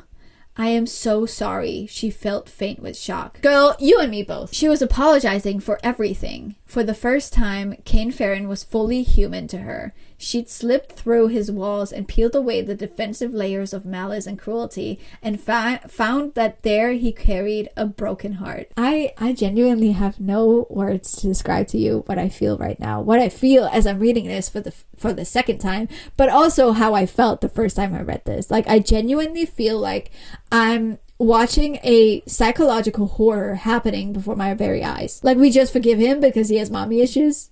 Motherfucker, you're not the only one. I sincerely hate you both. Worst part is, then he becomes angry with her as if she's the one who's been abusing him. But you will do anything to save the people you feel responsible for. Of course you'd weaponize your guilt in order to use mine. He gave a low, bitter laugh. I'm sure there's something poetic in it all. But right now, all I feel is a new set of manacles. Roll credits, please. I'm fucking begging you to roll the fucking credits. And then we get to the only interesting and relevant plot point in the whole book that actually has somewhat of an impact on the rest of the story. Basically, Luke is kidnapped on one of the missions, and Soren makes a plan to save him and recruits Helena without the council's knowledge. They find him in the secret dungeons of the Undying. His stomach is all surgically open, and his guts are laying all over the place. And I guess like he was being surgically experimented on, and his organs are all black as if they're poisoned. They kill the scientists before they can finish the job and wake him up with adrenaline because they can't just carry him out. They're found out, they're swarmed by enemies. Soren dies in the battle, and Helena resurrects him so that they can escape since they're overwhelmed by enemies. Soren made her promise to do it, to revive him, and made her promise to revive him if he dies during the battle before they went on the mission. Of course, despite that, she is saved by Farron, who kills everyone but them. We get this truly poetic prose from Senlin Yu that he killed everyone violently. Farron tells Helena not to go on another mission, and Helena thinks to herself, this concern, this obsession with her preservation wasn't about her at all. It was about his mother, Enid Farron, and his failure to save her. To him, Helena was an opportunity to try to get it right. Again, we forgive his sins because he has mommy issues, but she's a whore for having daddy issues. They get back to headquarters. Luke is fucking gaunt and screaming all the time, so they call her to the hospital, but when he sees her, he keeps screaming at her to get out, and he's tearing at his own skin, trying to claw his heart out, and then Helena touches his forehead. She screams, and when she comes to, he's calm down. But we don't really understand what just happened. It's never described. We don't understand if she actually has healed him or what's happened in that moment. Then he says out loud so that the whole room hears that she used necromancy on Soren, and this, only serves to alienate Helena even more. In the meantime, Helena is delirious. Her consciousness is split between herself and Soren, which I actually think is a very fascinating consequence of necromancy, but this is never explored. It's just another fun fact. No one seems to notice this, except for Farron, of course, who whisks her away to his fuck palace on his winged beast. Here, they have sex again multiple times, but she never consents on page. Actually, in fact, when he slid his hand between her legs, she instantly flinched away. The comfort vanished. She went cold all over, trying to twist, wanting to escape, turning her head away. No, she tried not to panic, but this was all a mistake. No, don't. I'm sorry. His hand, still entwined with hers, tightened. I'm so sorry. I ruined so much of this for you. This is how it's supposed to be. Let me give this to you now. She didn't move, her heart pounding against her ribs. Please, Helena. She gave the barest nod. Close your eyes, his breath whispered against her cheek. Overcome by the terror that she would break apart. She couldn't. If she broke, there would never be anyone to pick up the pieces. I can't, she finally gasped out. Fuck, that That actually killed me. Oh my god. Why can't they just have normal sex? Like, why does she always have to be in pain or say no or be forced to? Like, why is it never consensual and enjoyed by her? Senlin Yu, I'm in your fucking walls. And the thing is, she's so fucking traumatized by his abuse that the instant his face shifts after they have sex, she says this. She tried desperately to get free. Can I at least put my clothes on before you get angry? Please. Like, Jesus Christ, dude. She's fucking expecting violence from him at this point. And then the book tries to gaslight me again. She gave a mirthless laugh. Yes, you've apologized before, but you don't change. So it doesn't really mean anything. What the fuck are you talking about? He's never apologized once. Honestly, this whole scene is a weak attempt at downplaying her abuse, by the way. This is their whole conversation. The resistance has lashed onto you like a parasite, and you think it's all worked out because they're kind enough to keep you alive while they eat you? It's not like that, she said sharply. 6 years in a war hospital. How many people have you saved for them? I doubt you know. But was that enough for them? No. The moment there was another advantage to gain, they sold you for the ports. I've seen workhorses treated better. They would have turned you into glue once you weren't good for anything else, he sneered. But I suppose that's how it's always been. It's only the war stallions like the Bayers who are retired to the countryside. Shut up, she said, kicking sharply and freeing herself. Her face was hot with anger. You think I don't know I'm expendable?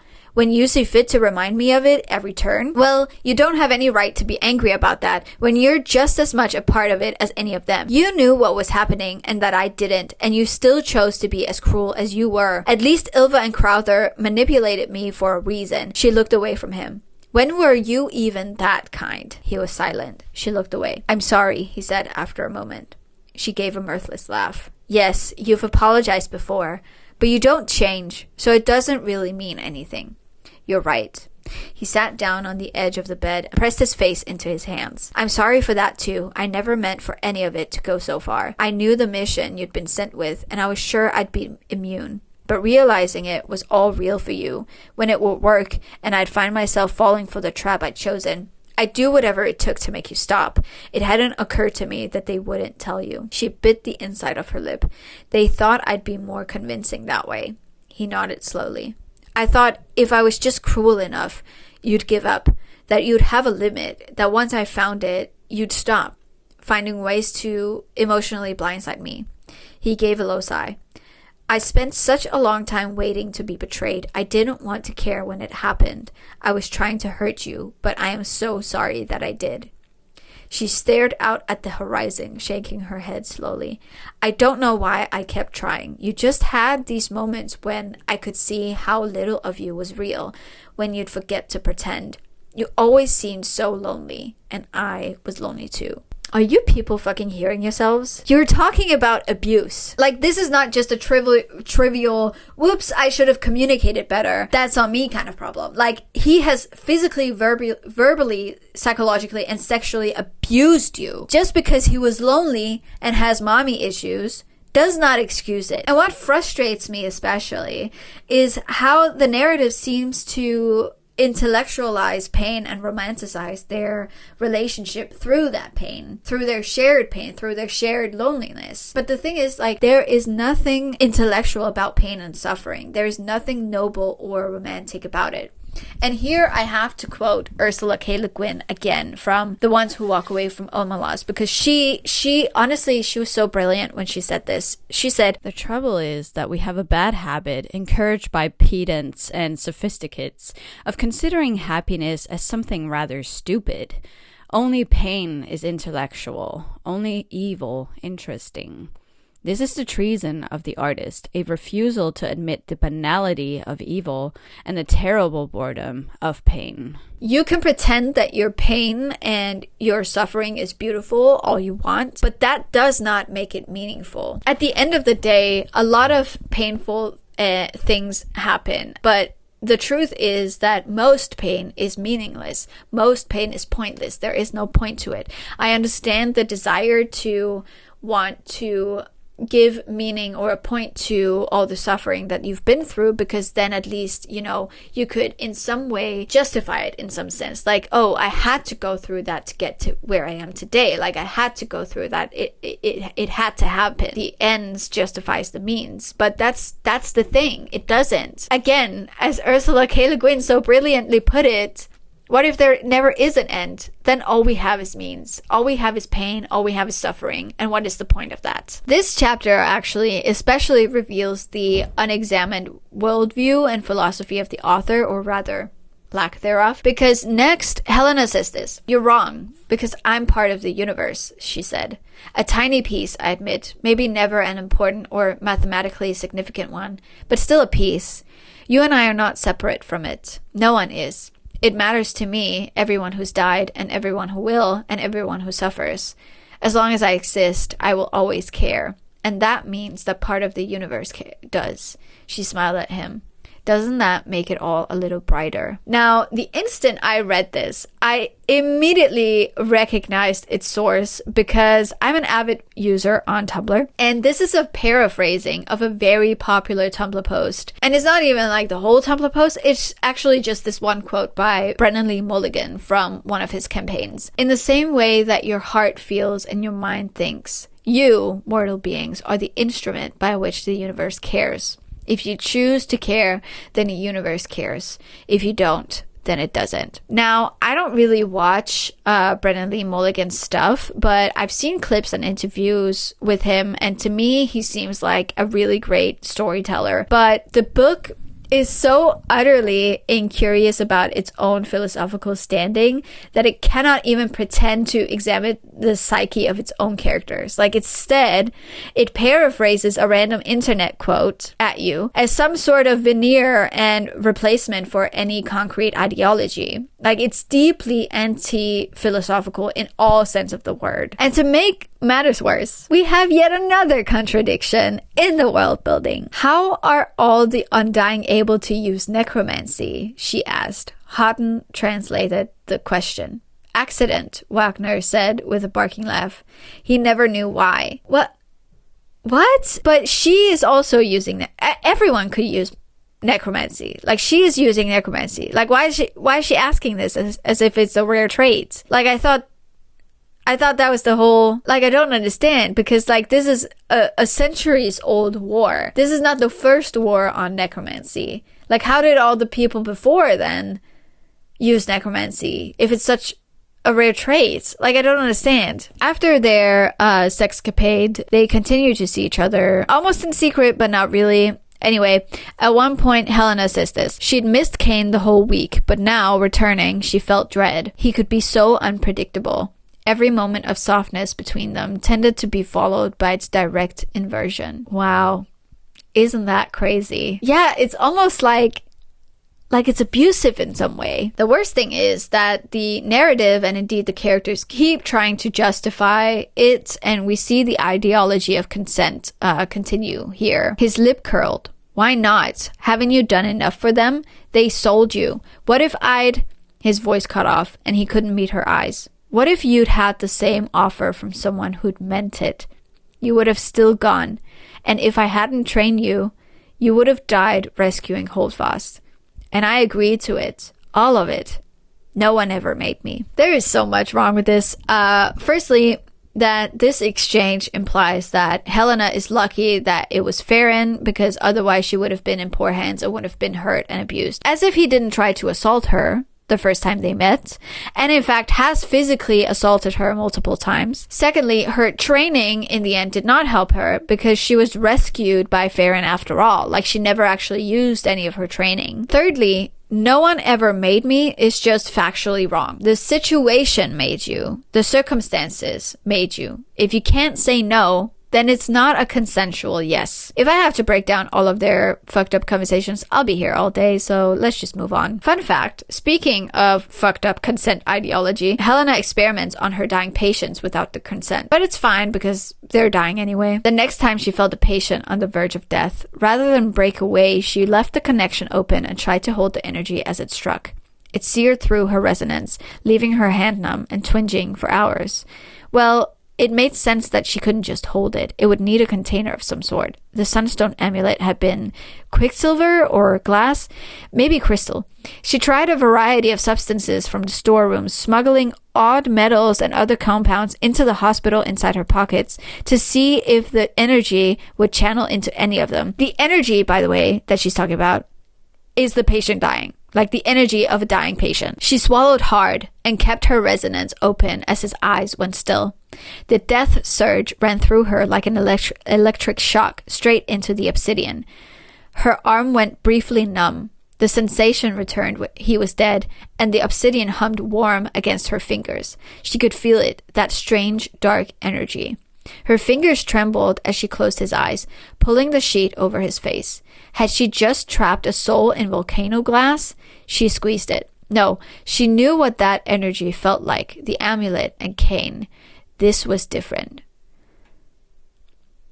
Hello? The moral and ethical implications of this are never examined and questioned or brought up ever again. She's literally fucking experimenting on patients who are getting treatment in the hospital that she is treating without their consent. She never asked them. She never asked them if she could trap their soul in whatever fucking orb that she's holding. Like, that's actually crazy. Like, that's actually some fucking dystopian shit. But we're supposed to see that as innovative and clever and like ingenuous. Oh my god, I'm actually speechless. Plot twist. Then we have a plot twist. Not only is Luke's girlfriend Lila, who has not been relevant until this moment, pregnant, but she's also a Vivimancer. This comes out of nowhere and actually does not matter at all until the epilogue. And, you know, another question I have because of this is, are Vivimancers actually that rare if Helena, Farron, Lila, Ivy, a random side character, and all of the Undying are Vivimancers? Like, is it actually that rare then? I'm gonna go with no, but the book keeps trying to convince me that it is. It's extremely rare, except for all the characters in the book who all have it. And of course, Lila immediately becomes defensive and is like, we totally didn't have sex before this. Like, I promise. And it was actually only this one time. And everyone thought we were doing it anyway, but I totally didn't want to do it otherwise. I promise I'm a good Christian. I mean, Lumithian woman. This is exemplified again here, this notion of Puritanism and purity culture that is so pervasive in this book. She wanted to say Lila was being stupid. A baby during the war? Lila wouldn't be the first, but still, those girls were different. Lila was an alchemist, a warrior. Neither of those things paired with motherhood. Right. Not like those other girls, those whores who have children while there is a war going on. What the hell is she talking about, bro? Like, what the hell are we doing here? As if women become instantly sterilized the second a war is going on. That's essentially the logic of this book. I can't be pregnant. I've been sterilized, Helena snapped, too mortified to keep listening. Pace froze, shaking her head. No, they wouldn't. They couldn't have possibly found that necessary at a time like this. Helena's cheeks were burning, but her stomach had a gnawing pit inside it. Well, they did. Meyer did it. Ligature. Same week I got back. It was one of Falcon's conditions. So, like I said, not pregnant. She started again for the door. Helena, wait! Pace's voice was beseeching. Helena winced, turning reluctantly back. Pace had one of her red, chapped hands pressed against her chest. I shouldn't have teased you. I had no idea. Meyer never said anything. It's fine, Helena said stiffly. I wanted to be an alchemist more, and women don't get to do both. The way the politics of this world and these characters is so confused and inconsistent. Essentially, we're in a world where women can't both be mothers and have a career. A world where if a woman does not get children, it is only against her will and or wishes. A world where everyone would want children and not being able to is horrifying. A world where if you do get pregnant, you're one of those. You're a whore. You're a disgrace. You're a fallen woman. You're supposed to be able to have children, but you're not supposed to want to have children. You're supposed to be able to have sex, but you're not supposed to want to have sex. Any sex that you do have has to be forced by the circumstances, by the other party, or has to be made with some reluctance. Don't get me wrong, it is absolutely fucked up that that is a demand and a condition in order for vivimancers to be healers in the first place. And I do think that it could have been like interesting commentary if literally any part of this book was written well, but it's not. So it just falls flat. Like it actually ends up sounding like it agrees more with this kind of logic than not. This is exactly what Helena, was chastising Lila for in her own head. Literally the same chapter, I think, or the chapter before. Like, she called Lila for being pregnant. She called her one of those girls. Or that she didn't think she was like those other girls until now. And it's like, well, can you fucking decide? Like, are you trying to stand for women's rights or not? And it continues. Men generally like our bodies a lot more than they like us. The warden looked over into the corner where Crowther was watching. Guess I'm one of the special ones.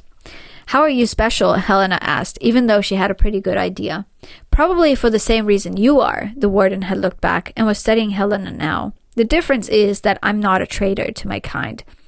I'm not the one who just murdered more than 100 people, Helena said, struggling to keep her voice even. She didn't know why it bothered her so much that this warden was a woman, but it made her angrier. I'm actually genuinely so confused what Senlin Yu is trying to say here. Is she saying, how dare you kill hundreds of people as a woman? Don't you know women should be nothing but nurturing and kind and sweet and harmless? So, this whole feminist angle, or this whole, women can have it both ways, there are stricter rules for women, doesn't really land because it follows the same logic. It's actually perpetuating the same rules, the same patriarchal values that Helena, quote unquote, is trying to fight against. Then we get another world-building contradiction. Helena slowed her heartbeat, stifling this rising terror, like a gas valve tinkering with the cocktail of hormones racing through Mandel, telling her to be calm, that Helena was not a threat. You want to tell me everything I ask, Helena said softly. Mandel seized violently, trying to resist, her body lurching, her resonance flared, trying to push back against Helena, but she was too late. So you can manipulate emotions to do what you want them to do and feel. Even though you said 10 chapters ago that that's not what vivimancy is. But clearly it is, because that's what you're fucking doing to this poor woman. Is this the world building that everyone is raving about? Her mind raping this person, by the way, until they fall sick and feverish, is also never examined or brought up ever again. But beyond her fury was an even greater sense of horror at what this meant. He'd become the very threat that Crowther had feared. Once he would have been loyal to them for the sake of avenging his mother. But Helena had usurped that, given him a new and uncontrollable source of obsessiveness and rage. Stop fucking gaslighting me, okay? That was the whole point of the mission you got. That's what they wanted. This book, honestly, nothing has gaslighted me more than part 2 has. Guilt caught in Helena's throat like a stone. I don't want you to kill people because of me. He gave a barking laugh. What exactly is it that you think I do with all my time? I kill people. I order other people to kill people. I train people to kill people. I sabotage and undermine people so that they will be killed. And I do all of it because of you. Every word, every life, because of you. This is all my fault, though, she said. I did this to you. I made you like this. Someone should regret that, and you can't. But if I do, maybe that will be enough to make you stop someday. I don't know how to say this, but he was killing people long before he even met you. What are you talking about? Why are you taking responsibility for him killing people? And also, why is he saying it's because of her? Like, I don't understand. I literally don't understand. Why is this book gaslighting me into thinking that Helena is the one who made Farron kill all of these people? Do you know how long this war has been going on? It's been going on for 5 years. 5 fucking years. They have... Fuck. I'm so angry right now. I'm getting choked up. They've only been meeting each other for 1 year out of the 5-year-long fucking war. Do you really think he hasn't killed a single person before he met you?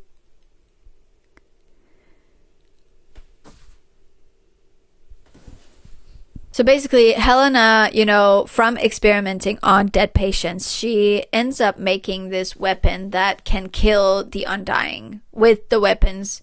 Because essentially, like, the orbs have dead patients trapped in their souls. Oh my god. How many times is my phone gonna have full storage? Come on, man. Alright, now I've deleted all the videos I've just taken on my phone so we can fucking end this part already. These weapons can now kill the undying. So that's what they're talking about now. She's like, do you think maybe he, the Lich, died? That Moro can't bring him back anymore? Essentially because the undying, you know, even if they were stabbed or killed or whatever, Moro, the High Necromancer, the evil lord, could just resurrect them again, and they would be... It wouldn't be like the Necrothralls. It would be like they would still keep their personality, I guess. Cain was silent for a few moments. Seems you found a weapon to kill us, he finally said. She couldn't read the emotion in his voice. All the exhilaration drained from her.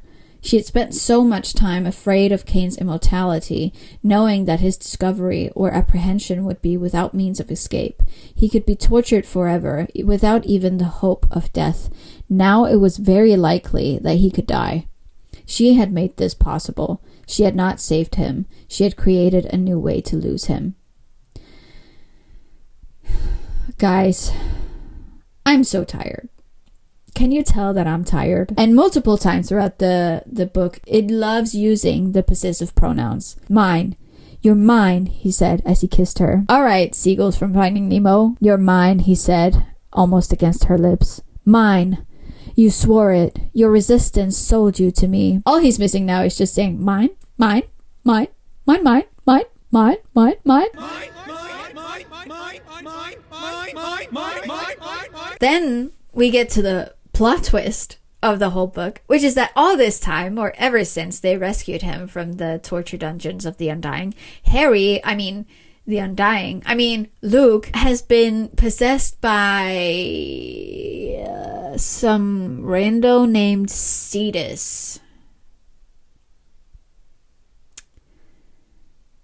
Who? Now, who is Cetus? That is an excellent question, because that's exactly what I said when I read this, and apparently, up until now, Cetus has been mentioned multiple times in the countless infodumps of this book, but because most, if not all of these infodumps are completely irrelevant, my mind immediately erased and forgot every instance of this guy being mentioned. So instead of being like, oh my god, it's Cetus, it's the guy, I'm over here like, who the fuck is Cetus? Gist of it is that Cetus is brother to Luke's ancestor, who is out for revenge because Luke's ancestor Orion went against him in the first Necromancy War because he used necromancy or whatever. I don't know. Basically, it's FMA plot, just bad. Honestly, I'm applauding Senlin Yu here because I don't think anyone has managed to so badly undermine their own plot twist through exposition dumping alone. And it's so funny because this plot twist does not align with part 1 at all. Essentially, if this Cetus guy, who is Moro, who is the High Necromancer, and who is apparently also the ancient evil lord that way back when is who, you know, Luke's ancestor fought against in the first Necromancy War, he is possessing Luke and has been for that long, and indeed meets Helena right before Luke dies. How didn't he recognize her when she comes out of the dungeon in part 1? Because like for a large part of chapter 1 and chapter 2, they're trying to figure out who the fuck this is, because they think that the last member of the resistance is Elaine Boyle, who was Luke's personal healer or something, and Helena is supposed to be the actual final, you know, member of the resistance, but they don't know that. They can't place her. They don't know who she is because she's never mentioned in any reports. But if Morrow, the literal High Necromancer, the evil lord who is running this whole operation, literally met her through the body of her best friend, knows that she's a Vivimancer, knows that she can enter other people's minds because that's what she does in this meeting. How the fuck did he not know her? And how the fuck did he not know she was a Vivimancer? Like, why did he have to be convinced by Shiseo that she erased her own memories if he experienced it from her firsthand. It's so comically bad and so obviously bad. If there genuinely had been an editor involved in this story, they would have caught that immediately. But of course, no. The editor is still taking a fucking nap. It's so obvious that Sen Lin Yu just made shit up as they went. Like, none of this was thought out at all. This is another point where I get really frustrated because everyone is fucking gaslighting me about the ingenuity of the complex plot lines and plot twists of this book, but it's not complex. It's actually just fucking dumb because it's contradictory to its own story. It's so dumb. It's so dumb, it's brilliant. No! It's just dumb.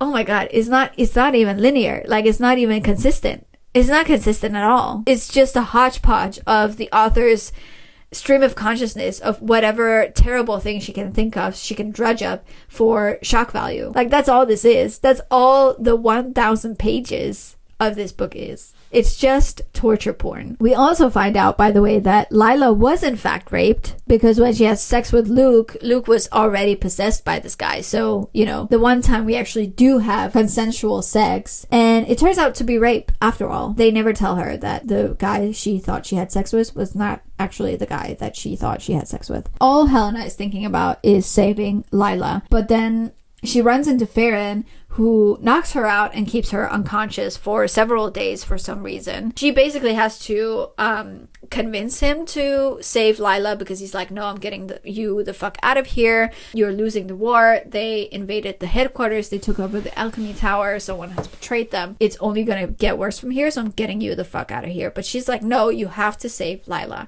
And she promises that if he rescues Lila, that she will do anything he asks. Which is like, you know, we already did this. We've already done this multiple times throughout the book. Like, multiple times she promises always be with him, to always do as he says, to always do whatever he asks. Like, it was one of the fucking conditions of his deal for being a spy for the resistance. But whatever, we've forgotten that. Okay? That has not happened. Okay? No, you're crazy. I don't know what you're talking about. That never fucking happened in this book. When he comes back, she finds out that he blew his cover to save Lila. So Helena freaks out and is like, no, if we're not getting out of this together, we're not getting out of this at all. I have to save you. I'm not leaving you to die at the enemy's hands after everything that you've done for me. So she makes a bomb and takes it to where cameras, I guess, caught him. I don't know. It's very vague how exactly he blew his cover, but she blows up the whole thing. She blows up the whole area, the whole lab, and that's how she's captured. By the way, there were people in those labs, and she, like, people from her side of the war, and she justifies killing them in the explosion to save her war criminal boyfriend. Because, and I quote, it'll be a quicker death for everyone inside than what will happen to them otherwise. She's doing them a kindness, actually. She's doing them a favor. It takes 3 chapters from Luke's death to her going into stasis. Like, it goes on for so fucking long because it's all just fucking padding. And finally, we get to part 3. And I'm signing the fuck out. I am so exhausted. Holy shit. It's taken me 2.5 hours to film this part of the video. It's going to be a bitch to edit because I keep stumbling over the words and being so emotionally spent and angry and frustrated and not being able to properly articulate why, even though I have my notes. Honestly, at the end here, I'm kind of left with, wow, you know, even though I summarized it and really condensed it that much, mind you, part 2 is 560 pages. It spans 43 chapters. And what happened in this? Genuinely, what happened that actually matters? Only 2 things. 1, Luke was kidnapped, possessed, and then died. And 2, Lila is pregnant. And 3, Helena and Farron fell in love for some reason. Only 3 things of importance happened. And you're telling me that it absolutely needed 560 pages to say all of that. You know what? I'm signing the fuck out because I'm exhausted. I'm giving the mic to future Taro, who is going to tell you about part 3. I don't know. I'm exhausted. I'm signing off.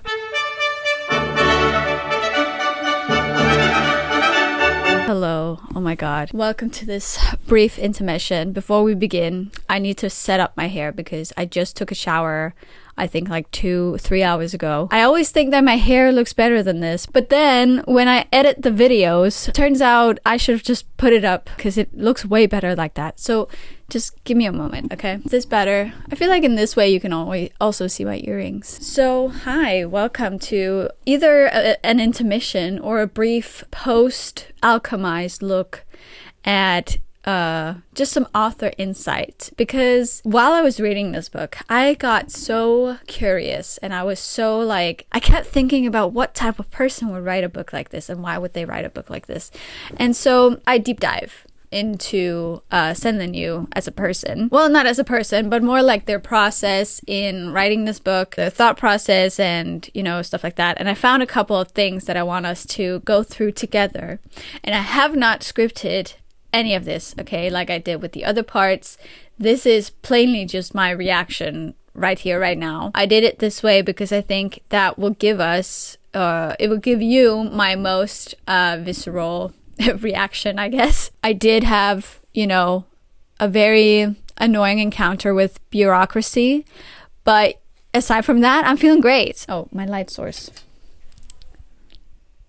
There we go. I'm ready. I found this Tumblr post by Senlin Yu because apparently they're still on Tumblr and they don't answer as many questions about Manacled, which was the original title of the fanfiction version of Alchemized. They still answer questions about Alchemized, and actually, wait, I need to... Fuck, I forgot I had to record my screen. Okay, 1 second. Also, my tea is cold. Here we have a post by Senlin Yu on Tumblr where they're asking, or they're answering an ask about, like, Alchemized. So the question is, concerning Alchemized, how much of Manacled will be used? Like, aspects such as Handmaid's Tale and Harry Potter, since HP and HT are pretty well-established books, how do you think you'll tackle creating new worlds, characters, etc.? And Senlin Yu's response to this is, Manacled's fundamental plot is what's being maintained, but all the IP of HP and Handmaid's Tale is omitted.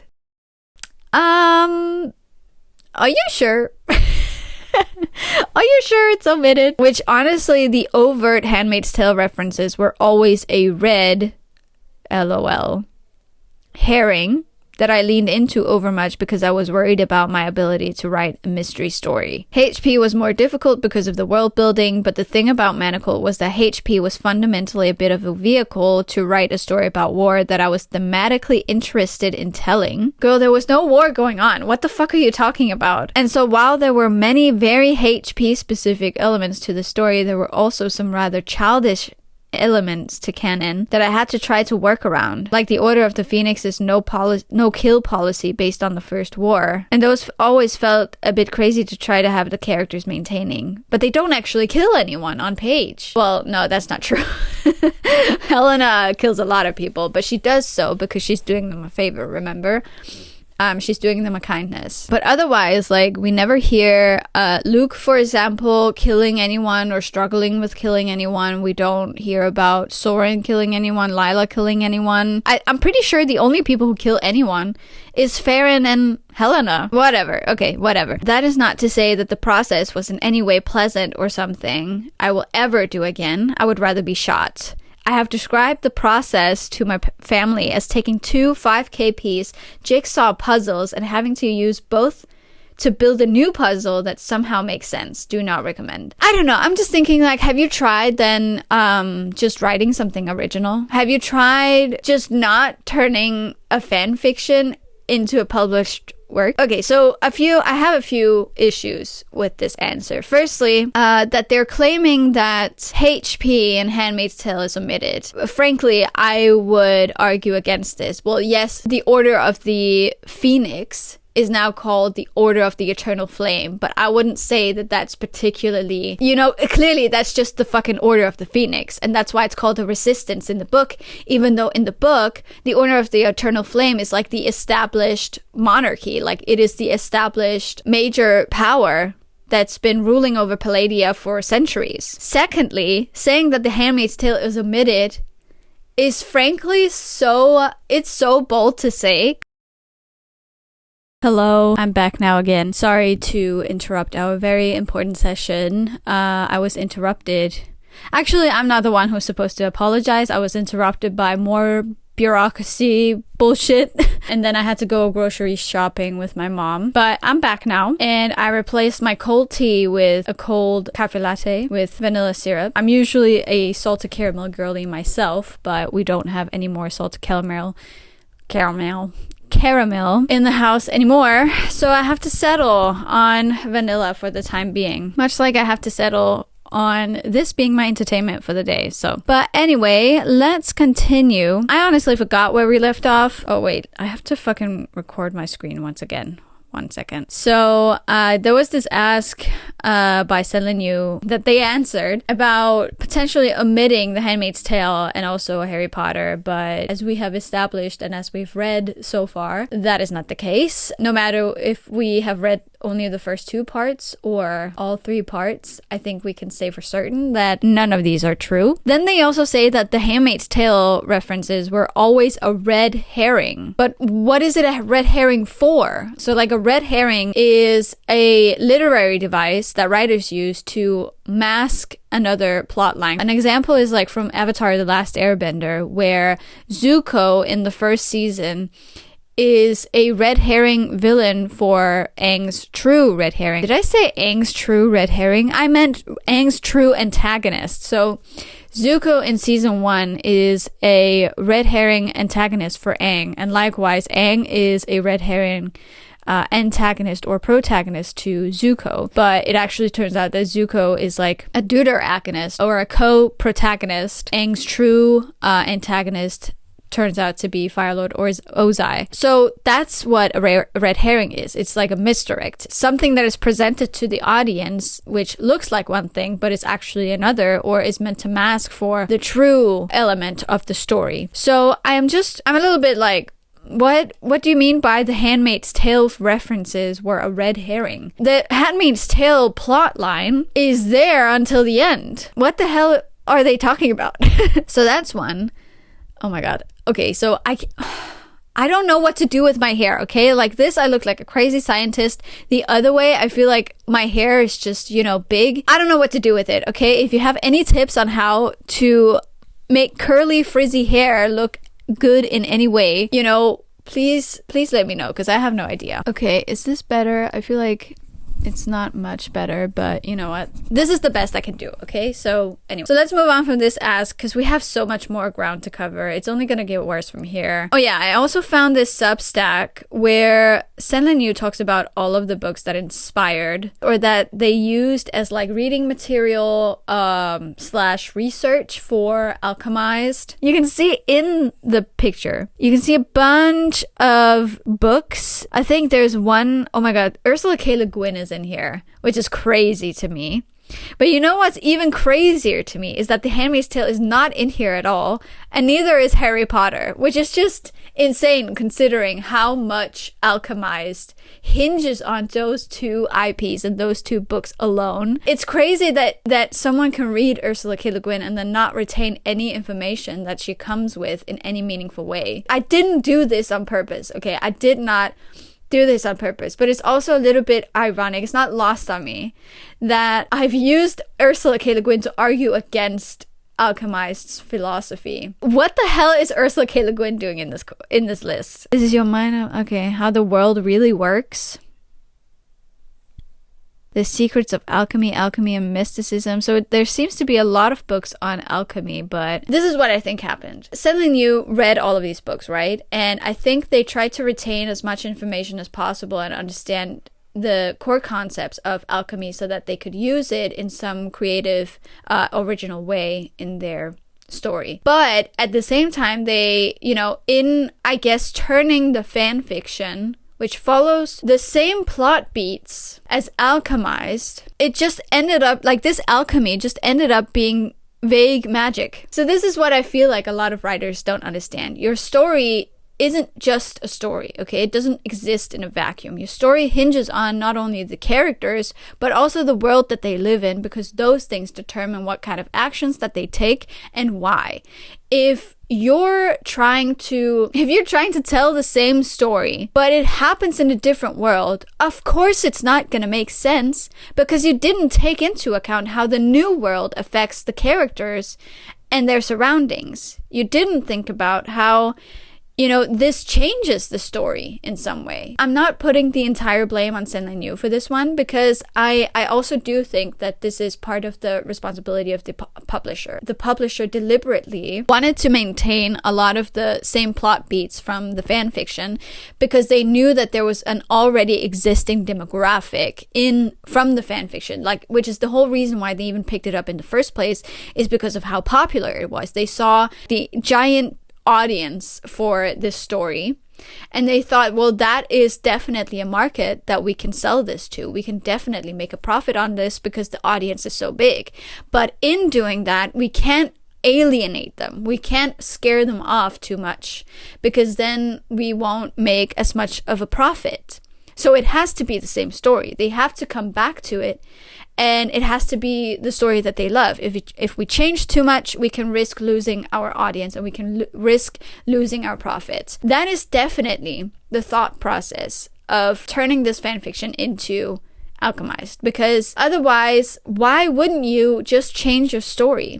You should have actually changed your story, because the world changed, the characters changed, everything changed. So, obviously the story is going to change. It doesn't make any fucking sense now, because you're expecting us to know all of these things. We're expected, for example, to know and to feel something for Helena, Luke, and Soren as a trio. But we never actually see them or understand them as a trio in Alchemized, because they don't have any fucking relationship. I don't think we even have a scene where all three of them have a conversation together. But they do that in Harry Potter, so it makes sense in the fanfiction. You can project that onto the fanfiction, but you can't project that onto the published work. So it doesn't work. It's just bad. And because of that, world building is one of my favorite things. My enjoyment in the research process stems from an interest in sociology that has sprawled outward into economics, religious history, art, human psychology, geography, trying to track down the various elements, big and small, that contribute to the world as we know it. I've always loved learning about the odd details and events that come to define how we experience the world, and writing lets me ask and explore the what ifs.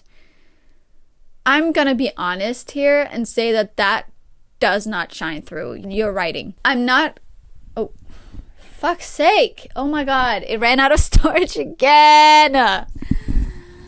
Oh, bro. I deleted a bunch of things from my phone. I don't know why this keeps being a problem, but when all the choices are mine and I can do anything, I begin stressing over details and minutiae, like whether my imaginary world could conceivably still arrive at the invention of a combustion engine, because either answer will have vast socioeconomic implications. Yeah, but these are not implications that you took the time to actually think about for Alchemized. I'm not trying to question whether or not they would do this for an original work. I'm just saying whether this applied to Alchemized or not. And I can say confidently that it didn't. Very clearly, some implications were not thought about at all. I get the tendency to dive so deeply into a certain topic that you get lost in the details and you sort of lose the, broad strokes of what makes a world work and what to include and what not to include, how to balance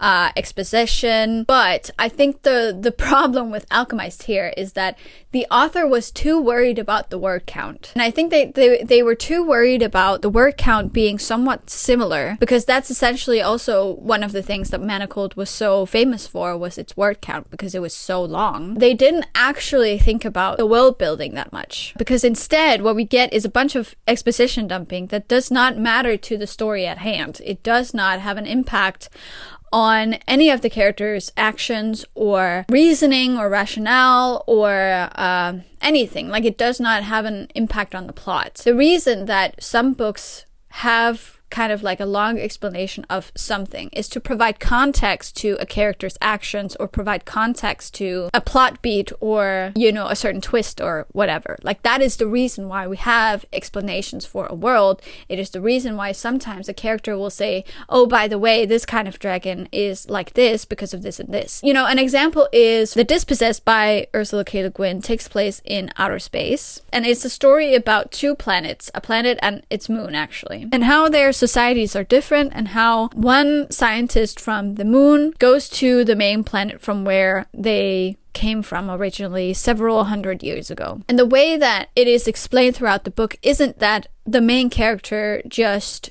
you know, word vomits a bunch of information at you. I would say actually there's some information that is mitigated through dialogue with other characters, some information which is in the text, and other information which is imparted to the character, especially when he goes to the main planet and he experiences like the differences between the two planets.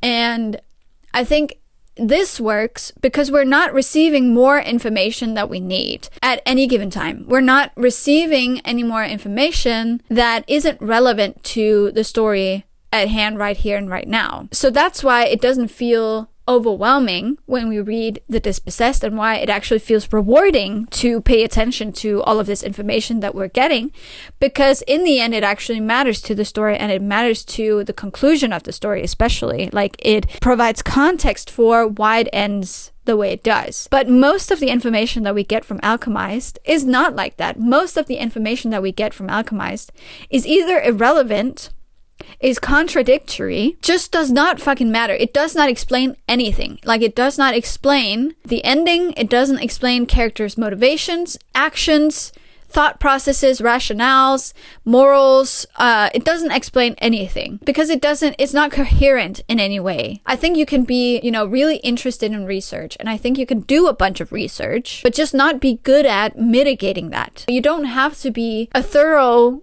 researcher to be a good writer. So I think that's what, you know, went wrong here. So anyway, this is my impression from this Substack in particular. Okay, so here it's saying, and this is why I think the word count actually filled a lot more than Senlan Yu wants to admit, because the very first thing when they update us on the writing of Alchemized is that after being rewritten almost 4 times, it has managed the remarkable feat of ending up precisely 306 words longer than Manacled, which would be about 1,100 pages in a standard US hardcover. When I write, and I do write in my free time, I'm a creative writer, I exclusively write fanfiction, okay?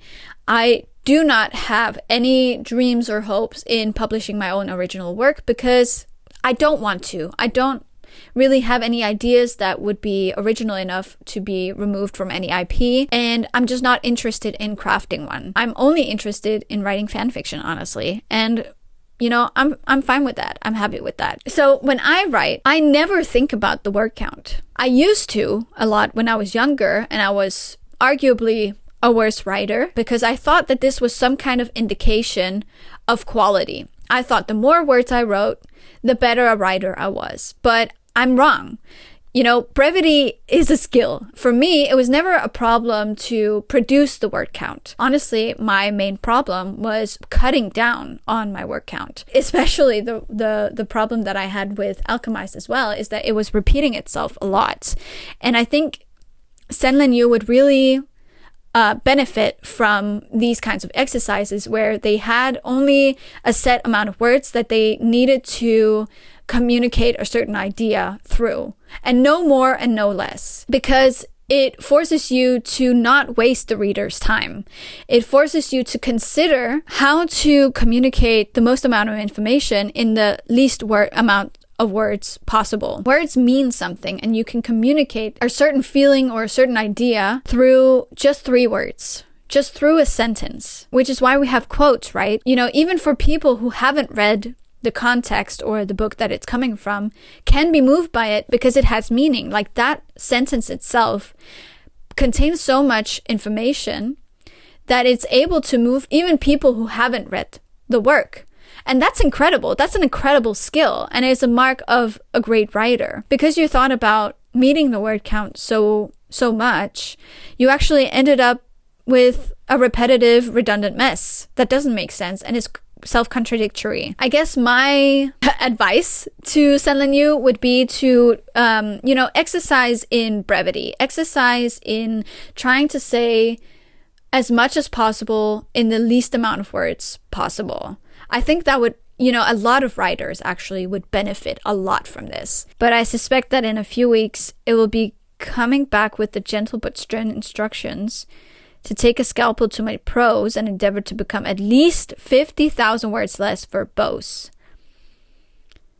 Okay, so you know that your prose is verbose. Okay, so this is interesting. So they say, Manacled, having been completed for 4 years now, has many recent readers who tend to go into the story with the expectation of it reading like a sort of novel, not understanding that it was written and published as weekly or bi-weekly serial chapters. Because of this, it structurally has more in common with a 3-season TV drama than a typical standalone novel. There were many different requirements for its chapters, including a certain amount of necessary repetition, although I admit to a bit of Dickensian word count padding, to try to make the chapters clock in at a semi-consistent length. Yeah, so this explains a lot. Firstly, the weekly or bi-weekly serial chapter release makes a lot of sense for the structure of the story. I've done this myself in the past. You write as you go. But the problem with you writing as you go is that you forget a lot of details in the long run. You forget a lot of the details that you included or how you thought about the story in the start of the story versus the end. And I think this is even reflected in Alchemized. The things that happened in part 1 do not necessarily align with the things that happened in part 3. Like, for example, the way that Farron treats Helena when she arrives at the mansion, even though supposedly they were deeply in love and he's been missing her this whole time. The winged beast that Farron gets in the middle of the story was actually howling after Helena when she arrived at the manor, but there is no howling that Helena actually observes at any point. Like, it is not foreshadowed at all. In fact, the beast actually attacks her. Farron later, tries to explain this away. And this is the author trying to explain the plot hole away by saying that, oh, she was just having a hard time. Like, the beast was just having a hard time. So that's why she attacked Helena, even though she loves her. But that doesn't make any sense, because if she loves her and she's been missing her this whole time, why would she attack her? Clearly, that was not a thought that the author had when they wrote part 1. And it's very clear, not only that, but also the whole plot twist of, the Cetus guy having possessed Luke and having met Helena, but not recognizing her when Helena comes out of the dungeon in part 1. These are plot holes that are born from the nature of a weekly or a bi-weekly release. This is not all ready beforehand, like they write each chapter every week. When you also have a project that spans a long time, that spans years, not only the tone of the text, but also just the plot points in general and the way that you think about the plot and the way that you want it to progress can change over the years. And I think this is definitely what happened here. And then I also love that they admit to a bit of Dickensian word count padding. It's not a bit, it's a lot. I need authors to recognize when they're padding their word count. I would actually argue that authors who pad their word count are contributing more to people reading less than any textbook out there. I would argue that reading a book that makes you feel like you've wasted your time paying attention does worse for the reader's attitude in reading a book, because essentially you're punishing the reader for paying attention to your text. This is also what I kind of expressed throughout the last 3 parts, right? Is that I felt so frustrated because all of the information, when I then was paying attention, right? Like, I wasn't paying attention whenever Cetus was mentioned for some reason. But then when I was paying attention, what I was paying attention to didn't make sense with the previous thing that I had paid attention to, because it was actually directly contradictory to what I just read. I was being punished for paying attention to the text and putting meaning to the text and drawing meaning from the sentences that I was reading. And I think that this this practice that authors have, especially nowadays, especially modern books that are being produced now, bloated, 500-page fantasy novels, sci-fi novels, what have you, being published with redundant prose, with half-baked ideas, with a lot of contradictory information. Honestly, I think it's ruining the reading experience. Reading as a skill, I think it's honestly detrimental to it. And I think Alchemized is just an egregious example of this. I'm not saying Alchemized is the only book that does this. Far from it. I'm in an evil book club. Clearly, Alchemized is far from the only book that does this. I think it's a bit concerning that the books that do this, the books that follow this practice of writing extremely redundant and verbose prose, in the end actually doesn't make any sense or does not matter to the story at hand. Those books being the most popular, essentially we are training readers to not really pay attention to what they're reading. And this only worsens reading comprehension. I wouldn't argue that any reading is good reading, because if you're not paying attention to what you're reading, you will just be convinced by anything. You can easily be manipulated. It's very dangerous to not think about what you're reading and what you're engaging with. I love how just one paragraph can set me off for like 15 minutes. It can set me off for a 15-minute rant. So then they also say, it was also important to me not to write something riddled with suspiciously bludger-sized holes, welded over with conveniently generic fantasy substitutes. But that's what you ended up with, though. It's fascinating that Senlin Yu also puts a lot of emphasis on how many times the story was reworked or restructured, as if this actually has any impact on the final product. Because in the book club, there were a couple of people who either read the fanfiction before they read Alchemized or after they read Alchemized. And they said that there's actually not that much of a difference between the two. Actually, Alchemized is almost word for word the same as Manacled, with only maybe a few line changes. 95% of the plot beats that happen in Alchemized also happen in Manacled. Senlin Yu wants to project this image of how hard they worked to produce this final product, that they actually, believe it or not, changed a lot of things about the story. And it took a long time. But then when I read the final product and it's compared with its fanfiction counterpart, it's not actually that different. I don't know why you wrote it 3 times. You ended up with exactly the same story. Okay, and then we have another ask from Tumblr where Anonymous says, "Hello, Manacled is such a magnum opus, impossible to even put to words the brilliance that encompasses everything that story is. I was wondering if you knew this story would lead to amazing heights, a la your book deal, which holy shit, congrats, or if this has genuinely all been a huge shock to you. I've just always been kind of curious as to what you make of all this and how this story has morphed into something so big, so monumental. I was pouring effort into Manacled and just absolutely hemorrhaging readers and getting comments and messages, etc., that it was too dark, it wasn't going anywhere, Draco was too irredeemable, people absolutely hated the flashbacks, etc. I was being told on all fronts by lots of people with English degrees that all my choices involving Manacled were ruining any potential it had because I was not telling any kind of story properly." I don't know why you would admit to this. What the hell are they trying to say here? Are they trying to say, look at how wrong all these haters were, my story totally makes sense? Bestie, no, it does not make sense. And I don't even have an English degree. So this ask is basically saying, whoa, holy shit, your fic has become so enormous, like, what does this mean to you?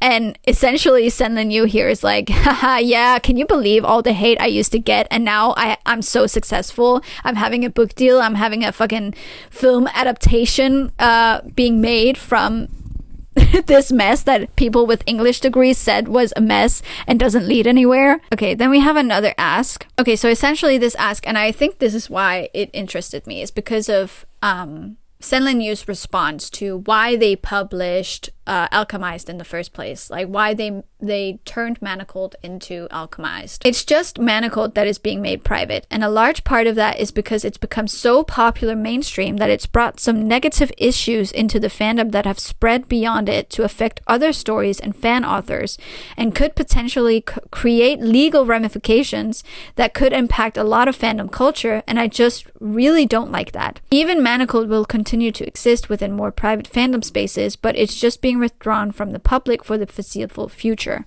Are you kidding me? Now my phone died. Oh my god. Can I not just record this video in peace? Okay, literally, I'm back. Literally nothing has been as hard as filming this video. I don't know why the fuck my phone keeps quitting on me, but bitch, if I have to go through this, then so do you. You don't get a say in this. Okay, so let's break this down a little bit, because it's saying that brought about some negative issues into the fandom that have spread beyond it to affect other stories and fan authors. Again, this is incredibly vague. Like, what are you talking about? How does you publishing Alchemized change that? Like, in what way does that make up for the negative ramifications that you're talking about here, and could potentially create legal ramifications that could impact a lot of fandom culture? So, okay, so this part I get. This part is talking about fan fiction in general, and how essentially before AO3, what we saw, especially in fandom culture, was that a lot of fanfiction authors were being sued for essentially plagiarism, because back then it was like, you know, kind of like legally ambiguous whether or not you could actually write fanfiction. But the way that AO3 changed that is that the condition with which to sign up to AO3 and post on AO3 to begin with is by, you know, saying that, hey, all of this is transformative, all of this is derivative of other existing IPs, none of it is for profit, and all of it is just for, you know, it's just free community-based labor. That's all it is. It's just an archive. It's nothing more, it's nothing less. I think I know what Senlin Yu is referring to here. It's referring to all of the people who started to rebind Manacled and make like these really extraordinary and like elaborate book covers for Manacled. Like, they would print the entire fan fiction and then book bind their own cover onto that, you know, fan fiction, and then sell it to, you know, viewers, audiences, whatever. And obviously this has legal ramifications for fandom culture in the whole, because you're selling a derivative work of an existing IP that the author, especially Senlin Yu, did not have the permission from the IP to do. The only reason that we can write fanfiction and post it on AO3 today to begin with is because it's all free. It's not being sold, which is also why the instant people say that they're taking commissions on AO3, they're being reported, because it could threaten the whole platform to begin with. But I also do question why they would publish it anyway and then proudly declare it as fan fiction multiple times, and thereby bring the negative legal ramifications even more to spotlight. Because, you know, essentially that is what a lot of these HP reskins and Reylo reskins are doing. Like, they're proudly saying that this used to be a very beloved fanfiction. This is exactly the fanfiction that was so beloved on AO3,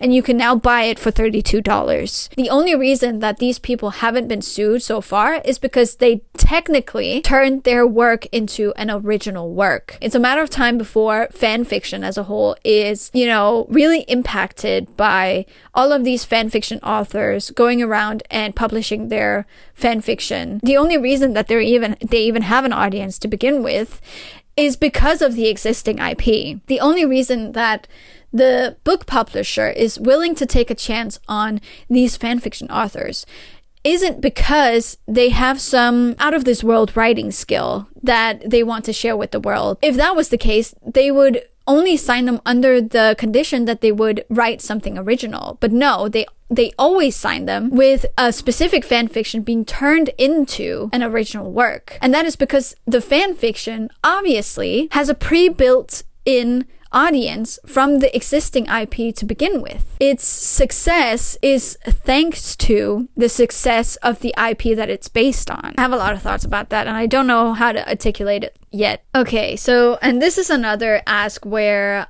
I'm sort of starting to question Senlin Yu's motivations to publish Alchemized in the first place, because they're saying something completely different from what they're showing. For example, this anonymous ask said, so Manacle will be removed from AO3 in 2025. And they said, yes, I will be privating it at the new year for at least the immediate future. They're saying, it's possible that someday it might come back, but part of the reason I even started this process was because I wanted to pull Manacle back from the mainstream, where it's ended up wandering in ways both good and ill. It'll still be distributed in fandom groups and privately via collections, etc., but it'll be buried a bit deeper within the fandom community, where fandom etiquette is better understood, rather than remaining so heavily circulated and front and center. And what I wanted to point out here was especially the sentence, part of the reason I even started this process was because I wanted to pull Manacle back from the mainstream, where it's ended up wandering in ways both good and ill, which is confounding me a little bit, because essentially what Senlin Yu is saying is, you know, this is getting too popular. I don't know what to do. Oh, I know. How about we take it out of this extremely niche context and publicize it to an even bigger and more general audience? And if I get a good buck or two, well, I'm not complaining. This is especially, you know, evident in the next answer that they get from this ask. So this user asked, do you intend to transform other Hermione fanfics into an original story? No. The next couple ideas I have on the docket are all completely unrelated to anything fandom-based. Reworking Manacle was mostly because I was going to take it down anyway, because it was just too much to keep dealing with it as a fan work. I appreciate how much people love it, and most people who do have had only the best of intentions. But the way it kept growing and attracting new eyes was a lot to deal with. And when there were bad actors, I couldn't do much legally without the risk of getting doxxed. So I had to find lawyers to help, and even then I was spending hours of my day compiling links of illegal listings. I just couldn't keep doing that perpetually. So it reached the point where the options were delete and walk away, or transform it so that it was all mine and I could actually control what happened to it. I decided to attempt the latter first because I do love the story and I didn't want to walk away without fighting for it. And I thought/hoped that I'd grown up enough as a writer that I might be able to swing it. And I think I did. But it has also been the most mentally and creatively challenging project I have ever done, and the scrutiny has been unbridled.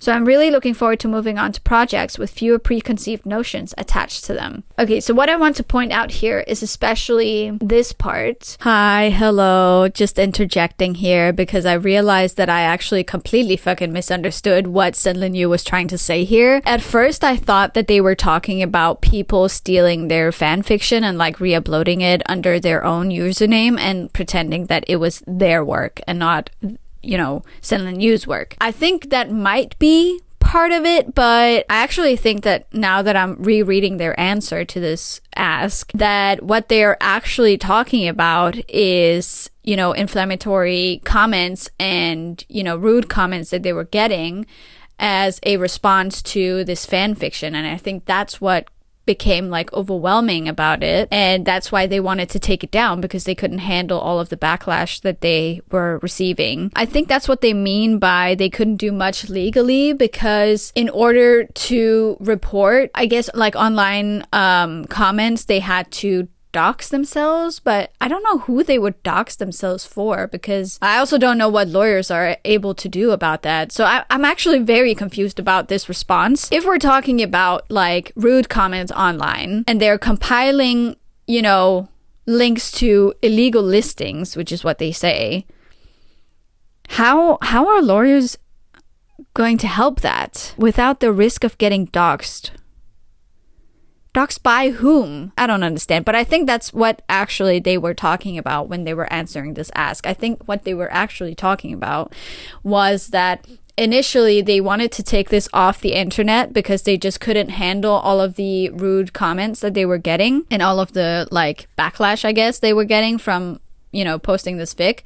But then I guess they received this offer from Del Rey to publish it, and I guess like they were thinking in their head, okay, if I publish it, then I will automatically be removed from any direct comments and such, which doesn't really make sense. I don't know, like honestly, nothing Senlin Yu says makes sense to me at this point. You know what, let's just move on. Honestly, I think I could sit here and try to parse through their logic for days on end, and I wouldn't get anywhere because there is no logic here to be found, honestly.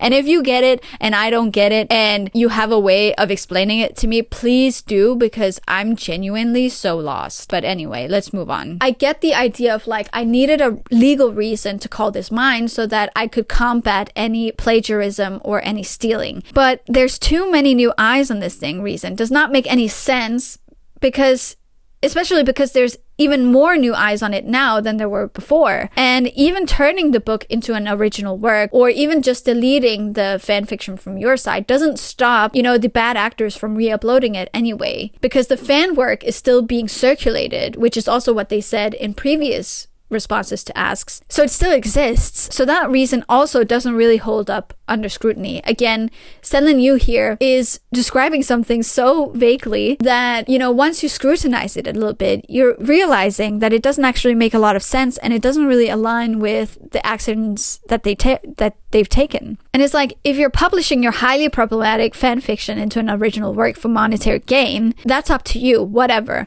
But at least then buy it instead of finding all kinds of mental gymnastics bullshit reasons. Like, you're not doing this because you're concerned about it being stolen or whatever. You're doing this because you want to make a quick buck.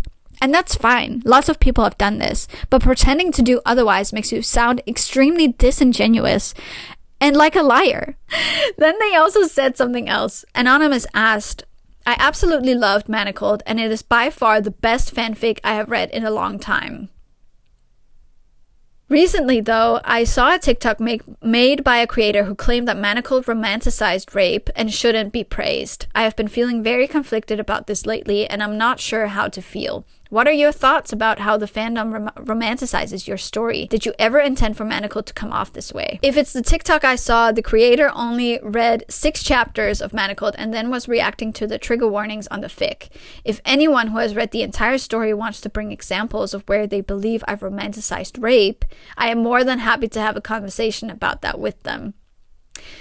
You know what? You're welcome to respond to this video then. But I'm not going to spend my limited free time endeavoring to change the minds of people who themselves admit to either having skim-read or only partially read Manacled, and then proceeded to go to a public platform and make sweeping judgments about me and my intentions as an author, and why they think people have read and enjoyed the story. I just want to point out here, the question wasn't whether or not you think that this person in particular, their arguments are valid or not.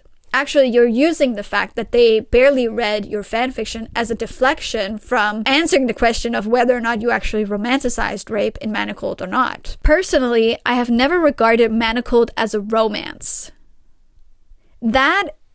I'm saying that right here, right now. That is a lie. That is a straight up lie. Alchemised is a love story, and Alchemised is almost word for word the same as Manacled. So I can say very 100% confidently that Manacled was absolutely also a love story. It is romantic in certain gothic romance regards, but in my opinion, fundamentally, Manacled is a dystopian horror story and a tragedy insofar as literary categorization goes. Admittedly, the characters don't die, but the structure of the story is not actually very romance-shaped.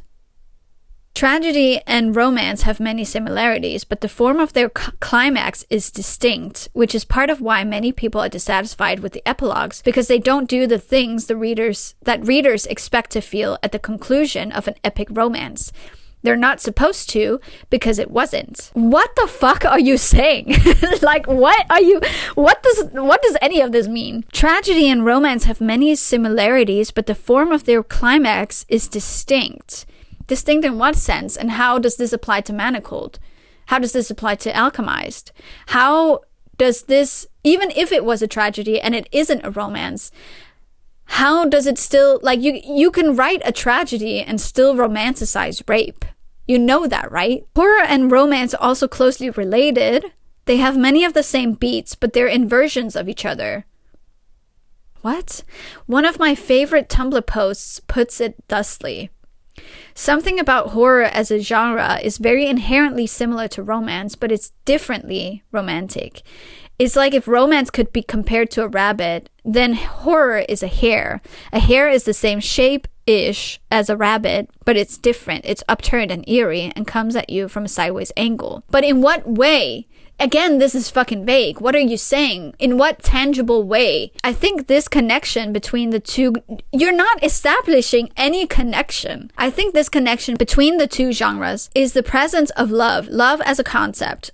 Romance is a genre that beautifies love, and horror is the genre that explores love in ways that aren't beautiful. Horror doesn't always contain love. Horror is the monstrosity of love gone sour, or the absence of love, or the emotions that the intensity of love and pain birth.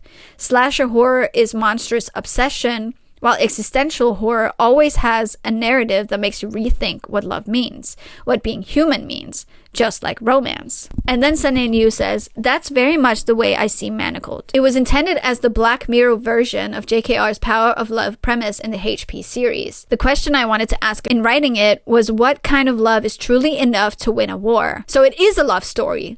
So you agree, it's a love story. You're asking a question about love, so it's a love story. Manacled is the horror version of Harry Potter, where love is monstrosity. I'm going to make it very clear here. What Helena and Cain have, the type of relationship that they have, is not love. It is abuse. What we see in Alchemized is abuse. That is not love. But Alchemized presents it as love. It presents it as romance. It presents it as romantic. It is saying that the love that Helena has for Cain can overcome all of the fucking abuse that Cain has subjected her to. Much as I occasionally wish it, I cannot police interpretation. I don't create characters as moral endorsements. Nobody said that you are. And I expect that anyone old enough to read an M-rated story to have the critical reasoning to understand that.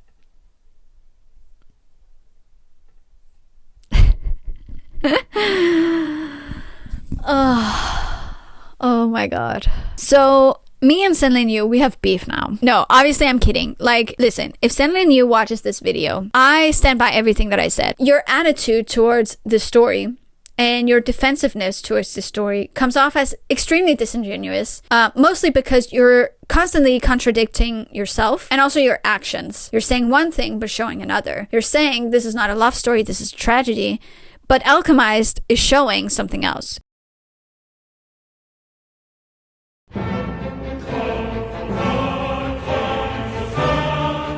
Holy shit.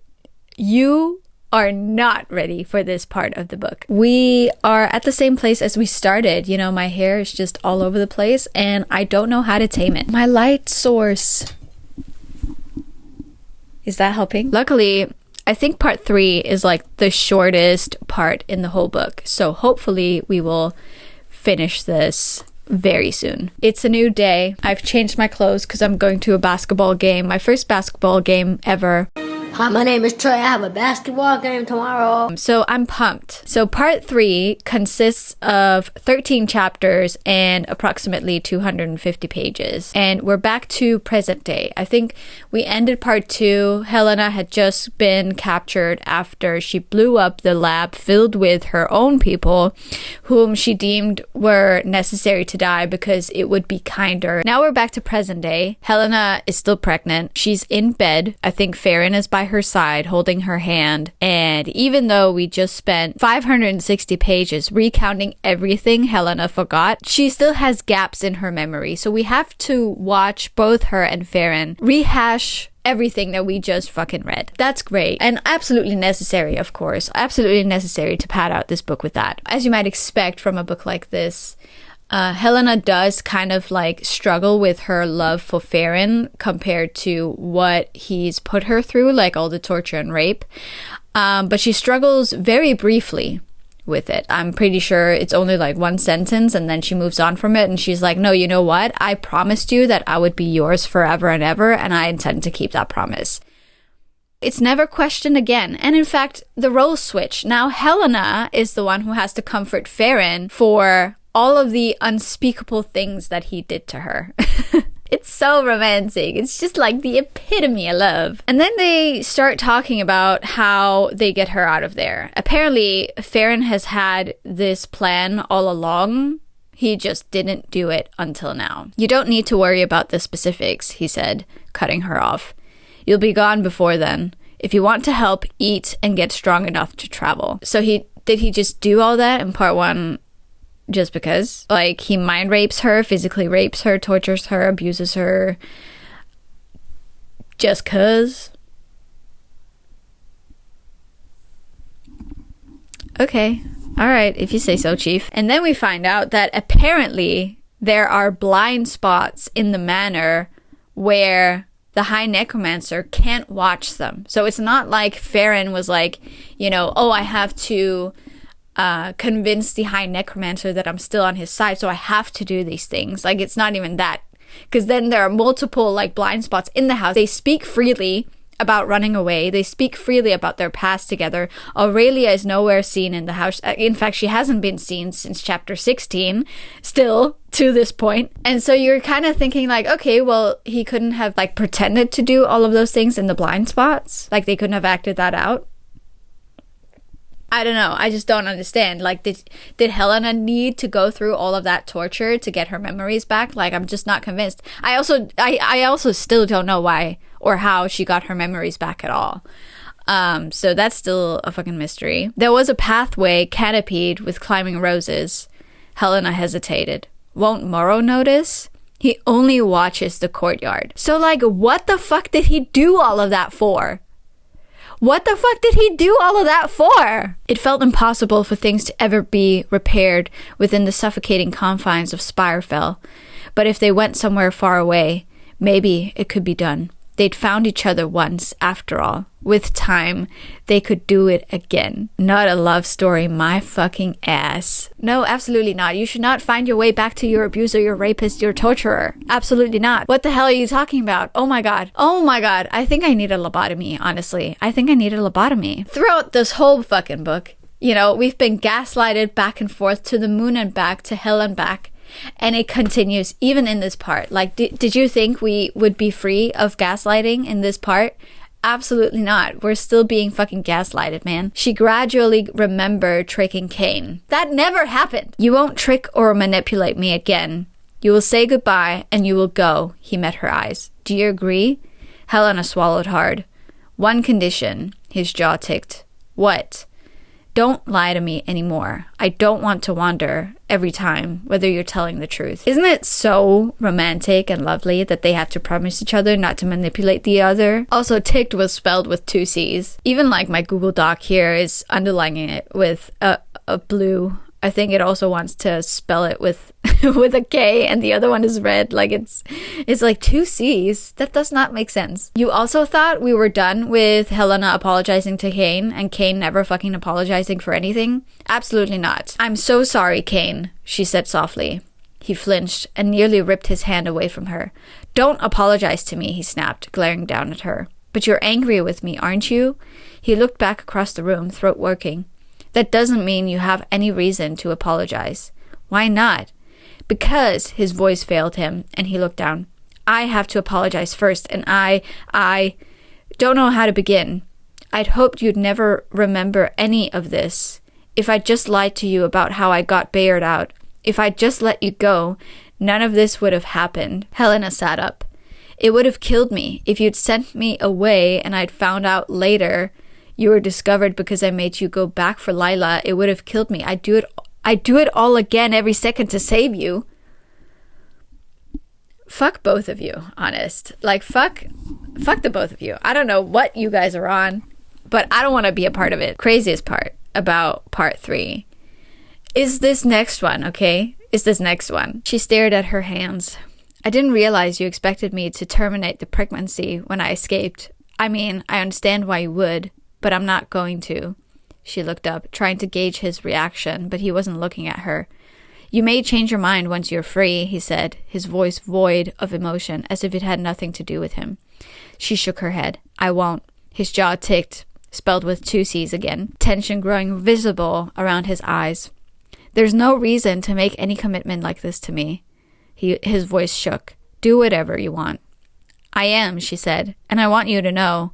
If I didn't, I'd wonder about everything. If our baby would get your eyes or mine, what kind of resonance they'd have, if they'd have any, or if they'd just get to be ordinary. She was speaking quickly because her throat was growing thick.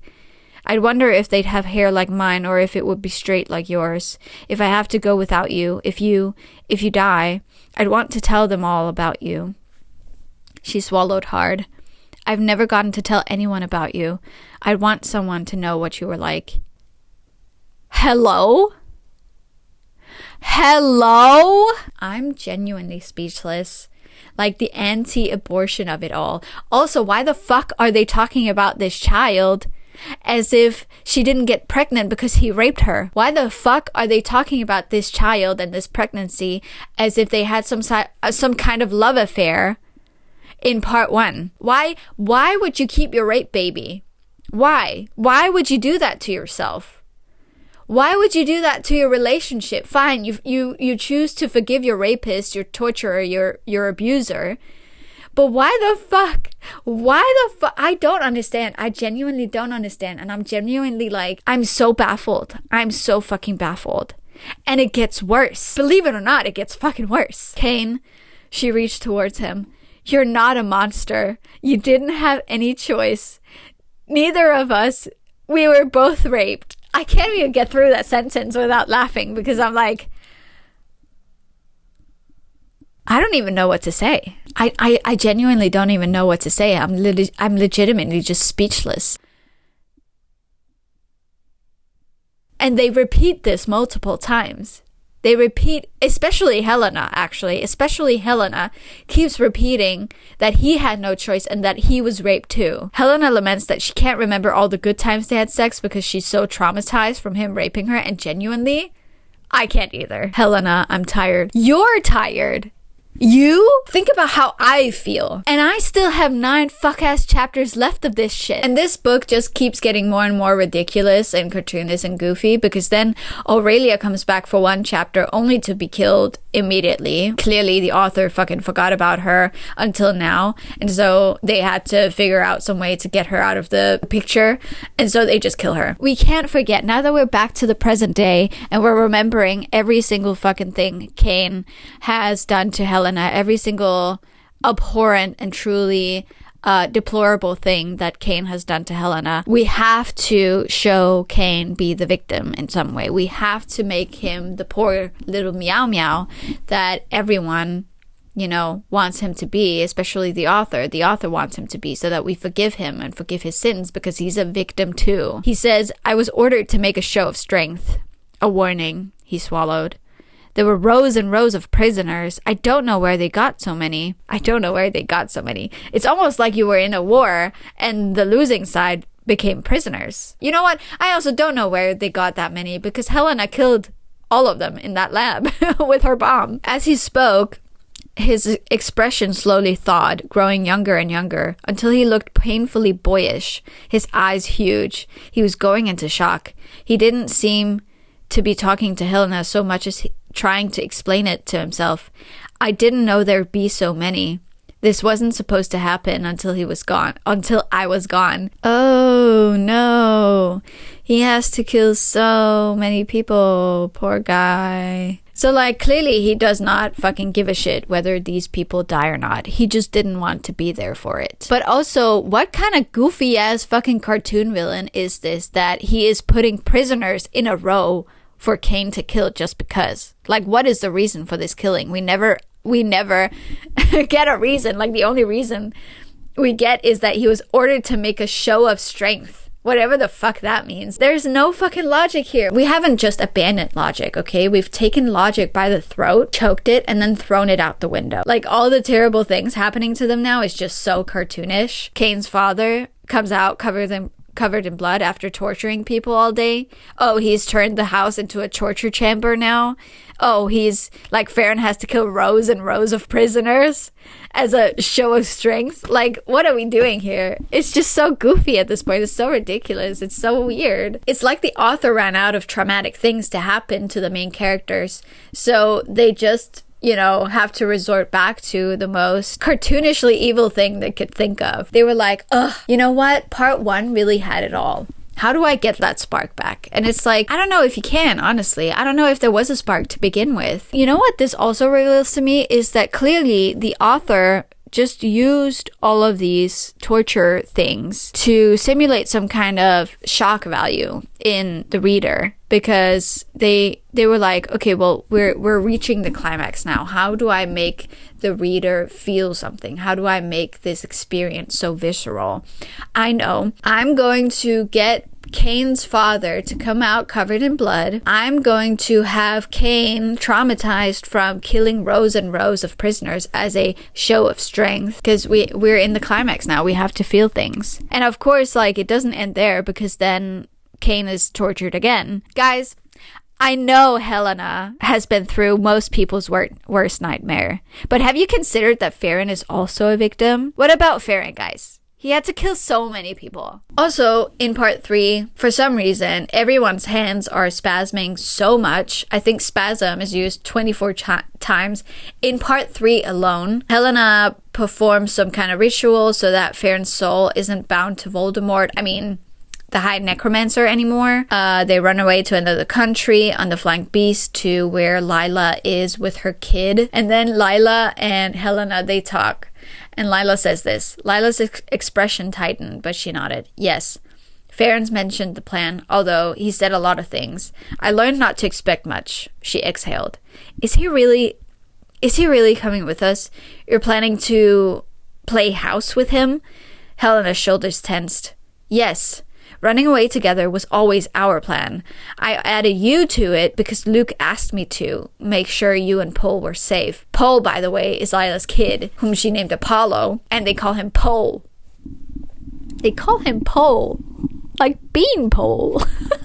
But I also love how she's admitting that if it weren't for Luke, she frankly just would not have cared whether or not Lila survived. Like, I love that part, honestly. Like, despite what she said all this time, finally, here at the end, Helena admits that she does not give a shit about anyone but Farron. Are you ready for all the defensiveness? Are you ready for all the rape excuses? Because I don't think you're ready, but here they are anyway. Lila pressed her lips together tightly. When I got word that you'd been found, but he said you'd forgotten everything about him and me and Pole, that they'd tried to smuggle you out before the abeyance, but it had to be just before because you'd be hunted when you escaped. Then I started hearing rumors about the repopulation program. I didn't think you'd be part of that. He didn't have any choice, Helena said. If it hadn't been him, it would have been someone else. It was that or kill me. Okay. We didn't have any choice. You didn't. But that's over now. We said we'd start over when we ran away. That's what we're doing now. She's never going to know that world. Helena, his voice was strained. I'm not supposed to have this life. Palladia is drowning in the blood I've spilled. You think that doesn't include children? Killing is the only thing I've ever done well. Do you really want someone like that near your daughter? Helena froze, staring at him, and finally looked down. You didn't have any choice, she said. And it's not all you've done. You saved me. You saved Lila and Pole. We did what we had to survive. But we get to be better than that now. We'll do it for her.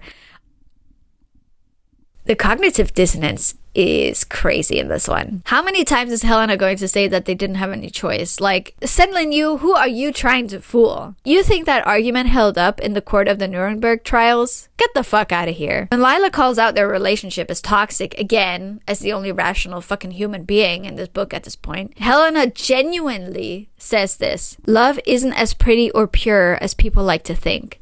There's a darkness in it sometimes. Cain and I go hand in hand. I made him who he is.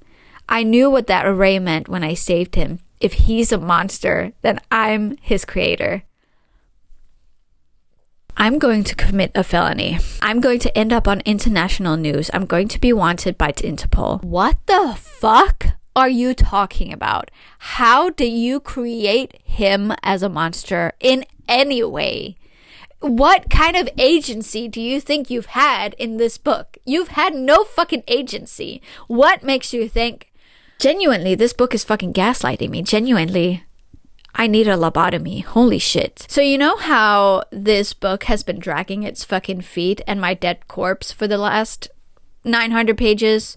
Well, the last 3 chapters of this book is dedicated to fucking speed running the next 16 years. You get a time skip, and you get a time skip, and you get a time skip. Their child gets born and grows up or whatever and goes to school in the alchemy tower when they turn 14 or 16 or something. And she gets a history book to see what they say about the war 16 years after the fact. And she sees that there's almost no mention of her mother, and her father is talked about in the most cartoonish way possible. Cain Farron, known to the world as the High Reeve, is the most infamous mass murderer in history. His predilection for slaughter was key in achieving his status as High Reeve, and his eventual acknowledgement as Morrow's successor. It is the belief of many that if the Farron family had not been murdered by Ivy Purnell, the Undying regime could have lasted decades longer. Cain Farron was a monster long before Morrow ever reached Palladia. Joining the Undying simply enabled a born psychopath to indulge in his cruelty, and when even immortality and immutability could not state his sadistic impulses, he submitted himself to brutal experimentation to achieve his ends.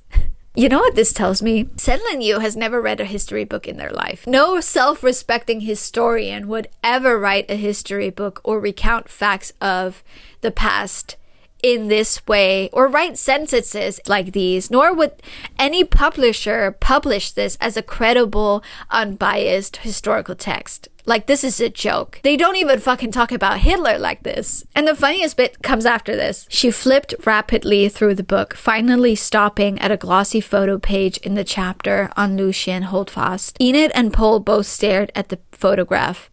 Soren Bayard, Helena Marino, and Luke Holdfast sat together on a sofa, Luke's arms slung around Helena's shoulders as they all stared at the camera. I love that the author kept this in the book because clearly it's supposed to be a golden trio moment. But genuinely, neither Soren nor Luke has had enough screen time or enough presence in this book to warrant any sort of feelings about this photograph. It's so funny because the end of the epilogue just ends on that photograph. Like, how the fuck do you expect to pay off a golden trio moment with 2 of the 3 characters barely being in the fucking book? Why the hell is Soren in there? She had max 2 conversations with the guy. And one of them was about how she had to resurrect him if he ever died in battle. You want to know why Senlin Yu considers this a tragedy? It's like, you don't want to know, but I'm going to tell you anyways. She looked down again, and her fingers ran along the words captioning the photograph as if she wanted to rub them away. Someday, someone should set the record straight, she said quietly. Paul cleared his throat. You know, Mom offered to. She wanted to tell what really happened to them just up to the fire. Your mom and dad didn't want her to. Enid nodded slowly, eyes still glued to the photo. I know they don't. I get it. If I lived through everything they did, I just want to leave it all behind. There's no point in trying to explain something like that. No one's ever going to even want to understand. But Enid's jaw trembled. She doesn't deserve to be forgotten like this. She shouldn't be a footnote. That should be the only entry she even... This shouldn't... Sorry, I can't fucking read. This shouldn't be the only entry she even has. She deserves her own chapter. She deserves a whole damn book of her own. Her voice quavered. And the things they say about Dad, like he wanted it all, that he asked to have it done to him. She scrubbed her eyes with the back of her hand and drew a deep breath. Sorry, I always think I can handle this, and then I get so mad, I feel like I'm going to be sick. So this book is a tragedy. Not because Helena ends up with her rapist and raising their rape child together for the next 16 years. Of course it's not. Of course not. According to Senlin Yu, that's the only good thing that's ever happened to her. No, this is a tragedy because Helena is forgotten by history. She's a footnote. That's why this is a tragedy. I don't even know what to say. I'm genuinely speechless. Like, even reading this for the second time, I'm like, I don't even know what to think. I don't even know what to say at this point.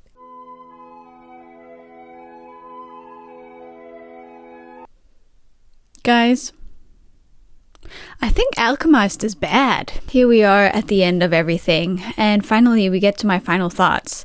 And honestly, the thing that I'm thinking about most right now is just that, did this absolutely need to be 1,000 pages? No. At most, this should have been like 200 pages, okay? 50 pages for part 1, 100 pages for part 2, and about 25 pages for part 3, which makes 175 pages in total, and even gives you 25 pages of room for whatever redundant purple prose that you want to put in there. Is this a love story? Absolutely. Does this romanticize rape? Yes. Does it glorify abuse? Without a doubt. Does this book make any meaningful commentary about war or politics? I don't know what you're talking about. There is no war in Ba Sing Se. From the way that the author seems to respond to criticism and the way that they talk about their work, they come off as quite arrogant and self-satisfied. I think because that they put this story in a war setting, they somehow think that makes this book somehow higher, of a higher caliber than even the source material. I remember like in one of their asks, they actually called Harry Potter childish because they had a no-kill policy. They also seem to be very proud of this book deal, which I totally get. Of course, like I would be proud of a book deal myself as well for whatever it would be for. But they also seem to understand it as some type of evidence for success and proof of their skill, despite being quite an amateur in creative writing, to put it mildly. I'm not saying that, you know, they're not allowed to be a bad writer. Obviously, they're allowed to do whatever the fuck they want. Of course, it's okay to be a bad writer and still write. But I guess what I'm criticizing is releasing this absolute behemoth of a story, absolutely incoherent story, and then charging you $32 for it. I think that's where my limit goes, honestly. I think that's where it's leaving a bad taste in my mouth, to be honest. And I also want to touch upon, you know, having read now both Rose in Chains, which was previously called The Auction, and now Alchemized, which was previously called Manacled, I'm starting to get suspicious of the type of stories that are being selected for publishing. This type of story between a heterosexual couple that follows heterosexual, you know, gender norms, and is even like to some extent conservative and puritist leaning, and has conservative and puritist messaging in it. Like in Alchemized, you know, Helena is sent to this person's house that she does not remember, gets raped by him, gets pregnant by him, and then in the end, when she remembers that they actually fell in love during the war, despite him verbally and physically abusing her, she keeps the baby and they decide to raise their rape child together. You know, it's just a little bit disturbing, honestly. And I can't help but see that as some sort of, not necessarily endorsement, but it is saying something, right? Like it is saying something about this type of relationship. And I don't think it's saying what the author wants it to say or necessarily what the author thinks that it's saying. That's why I'm saying this absolutely romanticizes rape and glorifies abuse. When I say that, and when other people say that, and people start, you know, getting their defenses up and their shackles up, I think what they think romanticization of rape and glorification of abuse means is that the book says, yeah, absolutely, you should totally go for a person who is verbally and physically abused. Like in text saying that verbatim, you should absolutely go for this type of person because, you know, it's true love. They're doing it out of love. And it's not necessarily, like, you don't have to necessarily say it in words, on text, on paper, for you to say it with your story. Like, it's undeniable. It is actually undeniable that Alchemized is endorsing this type of relationship. It is endorsing abuse, and it is endorsing tolerating abuse from your partner because of love. And like I just don't know, like Like, that's glorification of abuse. That's romanticization of abuse. It definitely is. Like, no matter how much you deny it, that is what it is. So, do I think that Sen and Yu should quit writing forever? No. If they enjoy writing and that's what they want to do, then they should just do it. Do I think that they should sell it as it is now without any like proper editing or any proper thought put into their writing? No. Because like, how are you going to charge people a certain price and not deliver on the quality that your price suggests that it is? Do I think that they are a bad person because of the way they depict certain topics and themes in this book? No. Do I believe, however, that this is sincere, thoughtful, thought-provoking, well-crafted? No, to all of the above. I do think, however, that they might be misguided or confused, and I do suggest that they do a lot of like introspection and like soul searching and even some examination of some core beliefs that they may or may not have. And maybe then they will actually produce something that touches on, I guess, the truth of the human experience. Because in my opinion, Alchemized is very far removed from any reality. So yeah, those are my final thoughts. I don't know what else to say. Yeah, thank you for listening to me rant. Thank you for, surviving this 3.5 hour long, probably at this point, video. And yeah, let me know what you think. And that's it, I think. Goodbye.